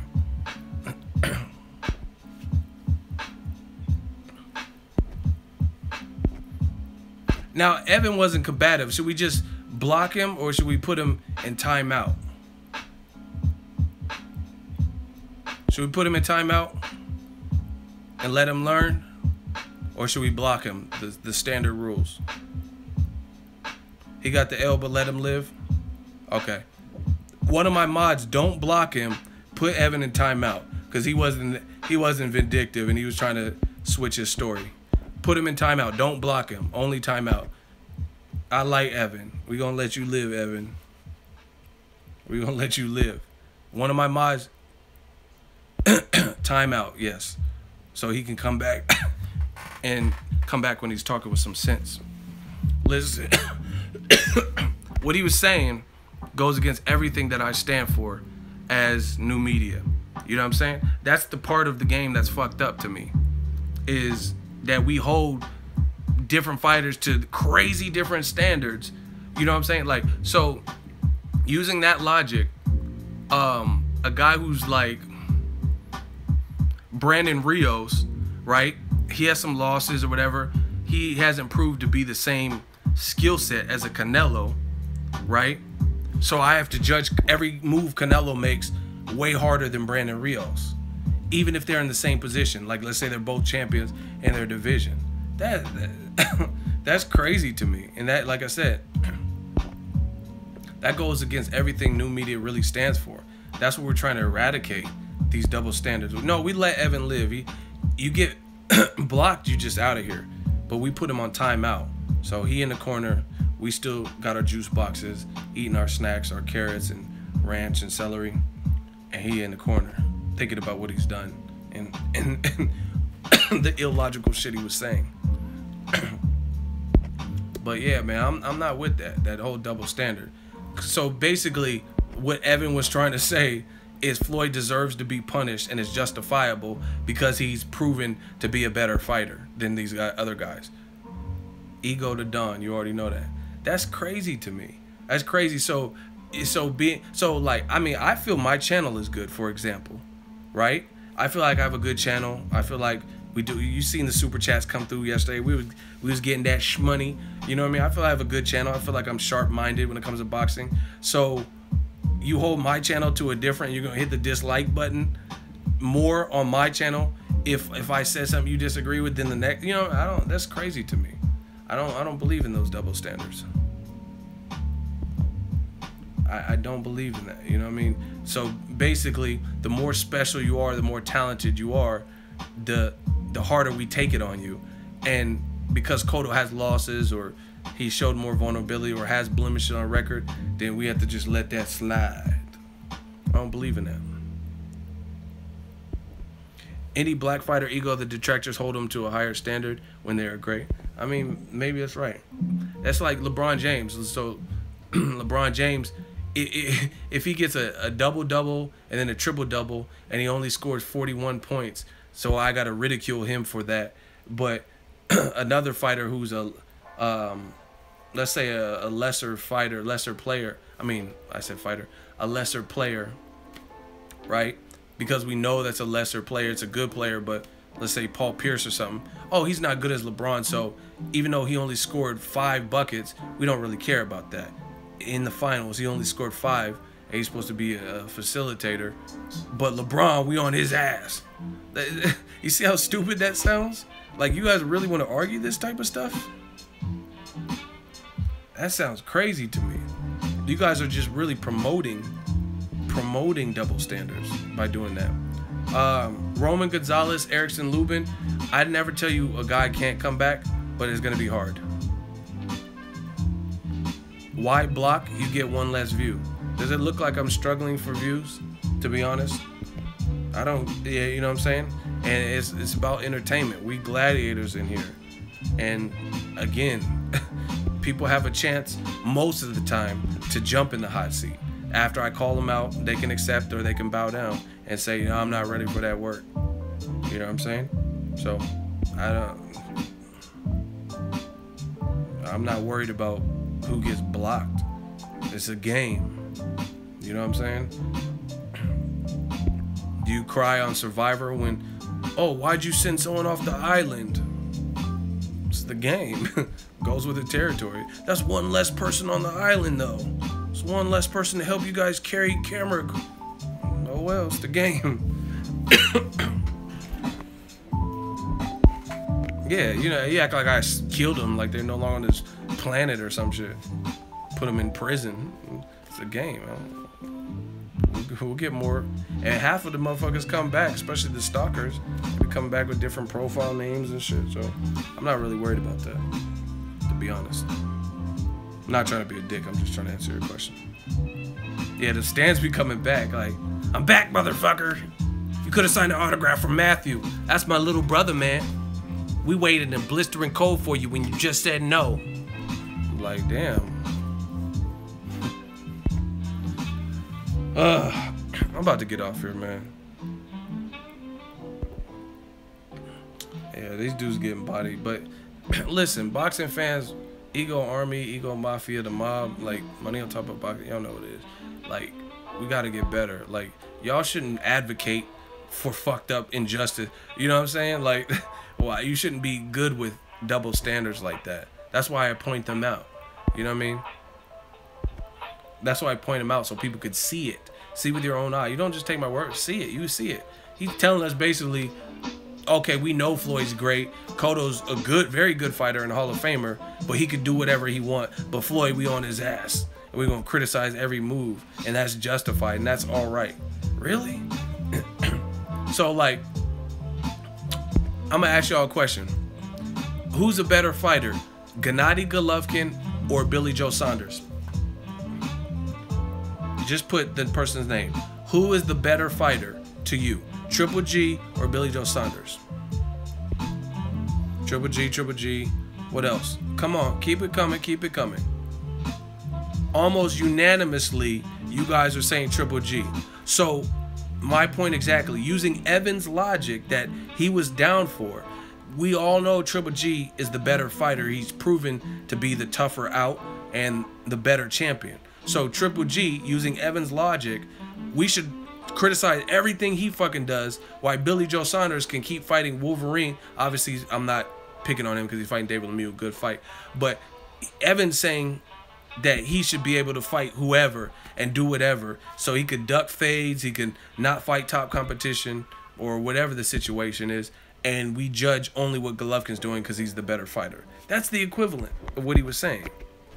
That's not right. You can't, oh, so we on Triple G's ass every move he makes, but because Billy Joe Saunders is the lesser of the two fighters, then as a champion, the WBO champion, he has less belts, so we don't really care.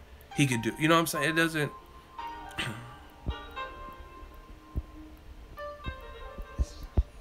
Is Evan talking shit? Hey, I'm calling you Evans. You don't get to correct me because you just lost the hot seat. You lucky you survived. So you're not Edwards, you Evans. You Evan. That's your name right now. Until you redeem yourself. But yeah, you can't, like I said, so we have to be harsh on Triple G, but we can let Billy Joe Saunders skate with whatever he decides to do because he has less belts and he's less accomplished or lesser fighter than Triple G. That's stupid. That don't make no type of sense. That don't make no sense to me at all.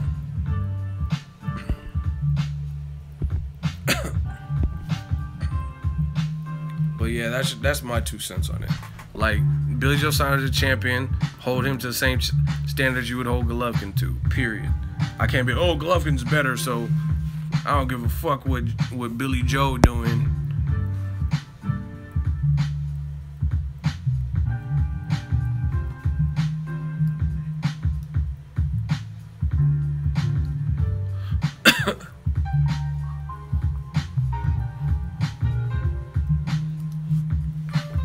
Hey, what's up with my dude Joshua? I like Joshua. But he just did an interview with BBC Radio. Somebody sent me the link. And he said he's not in a rush to fight. He's not in a rush to fight in America. Why? That's crazy.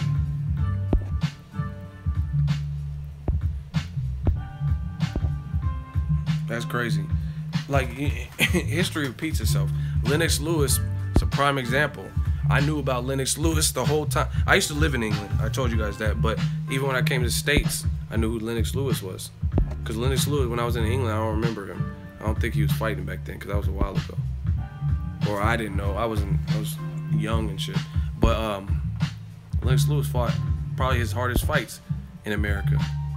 Well, actually, Hassan Rahman, I think he fought him in like Africa or South Africa or some shit. But most of it, like the David Tool, he fought big names out here.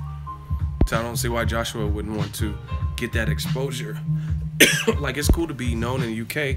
You guys got loyal ass fans, but America's cracking. America's bigger. You know what I mean? Why would you want to be relegated to only your, like Conor McGregor? You think if Conor stayed in Ireland, I don't know what the fuck you're thinking.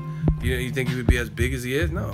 He came to fucking America, and now he made, I promise you, he's made, I don't know Conor like that. He let me sip his whiskey, pause, but I guarantee you, he's made more money in fucking America than he had in Ireland. I promise you that. Same thing with Pacquiao. Pacquiao made more money out here than he did in the Philippines. He was selling fucking cigarettes and donuts in the Philippines. And Denaguan. Y'all don't know about that Denaguan. Shout out to all my Filipinos who know about Denaguan. Do any of you know about that Denaguan? Who knows what Denaguan is? None of y'all? So y'all ain't cultured. I'm from California. We cultured.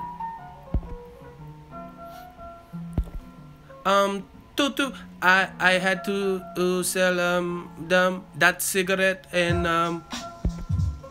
the Krispy Kreme donut to get by and make ends meet.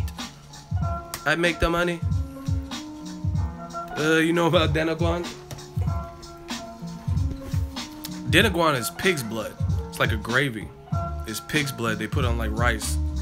So next time you go you go to a Filipino spot, be like, can I get the Denaguan, please, motherfucker? He's gonna bite me. Someone said, ew. You ain't even tried it. You don't know. Canelo too, yeah. Ask Canelo how much money he made with All-Star Boxing. He actually lost money because he got sued by them and had to pay him. You know what I mean? Ask how much money he made in fucking Guadalajara and Jalisco compared to the fucking States. So I don't see why Joshua wouldn't want to come out. Fucking, yeah, chicken adobo is hella good. Lumpia is my shit too.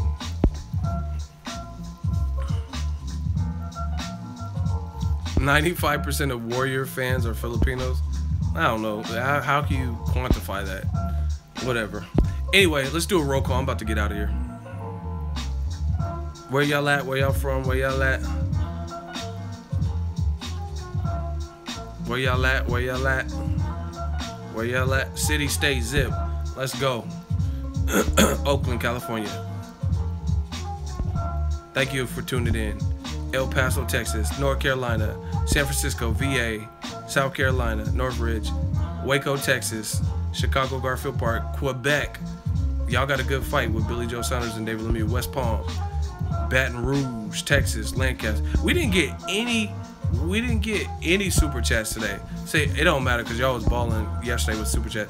Shout out to Gracie for having the cute picture. Gracie from LA. I don't know if she's from East LA, but she got the cute picture. She'll be in the chat. Costa Rica, Atlantic City, Detroit, Barbados. Shout out to Rihanna. Hi Rihanna. Louisiana, NYC, Bryan, Texas. I'm not sure where that is. I know it's in Texas. I know one of you smart. It's in Texas, duh. Sanford, Florida, New Jersey, Inglewood, Montreal. Shout out to Canada. Hey, I might come out there for that Billy Joe shit, because Lemieux got cracks. That's a good fight. De nada. Lafayette, Louisiana. We working, man. Check out the channel. Check out the video. Billy Joe Saunders, WBO champion, will face David Lemieux. Lemieux. Oui, Lemieux. He will fight David Lemieux. I need to get my French up. Mac on one of them chicks in Canada. I'll be like, hey, it's boxing. Le Boxingego. Oui. Oh, y'all know French and shit? I got fans from everywhere, see? We deep, man. Y'all gotta teach me. Peace out, man. It's been real. I enjoy the live streams. Hope you guys enjoy them. Y'all enjoy your night. Oh, it's 30 minutes from Houston. Good to know. Texas is fucking big. I didn't realize how big Texas is. I asked somebody like from Houston to Dallas how long it was, and it was like it was long. It was like a long drive. I was like, damn. Holla at the kid, man. Peace out. Let's see if we can get 200 likes. Try to get some last minute likes in here. The live streams go crazy. Peace out, y'all.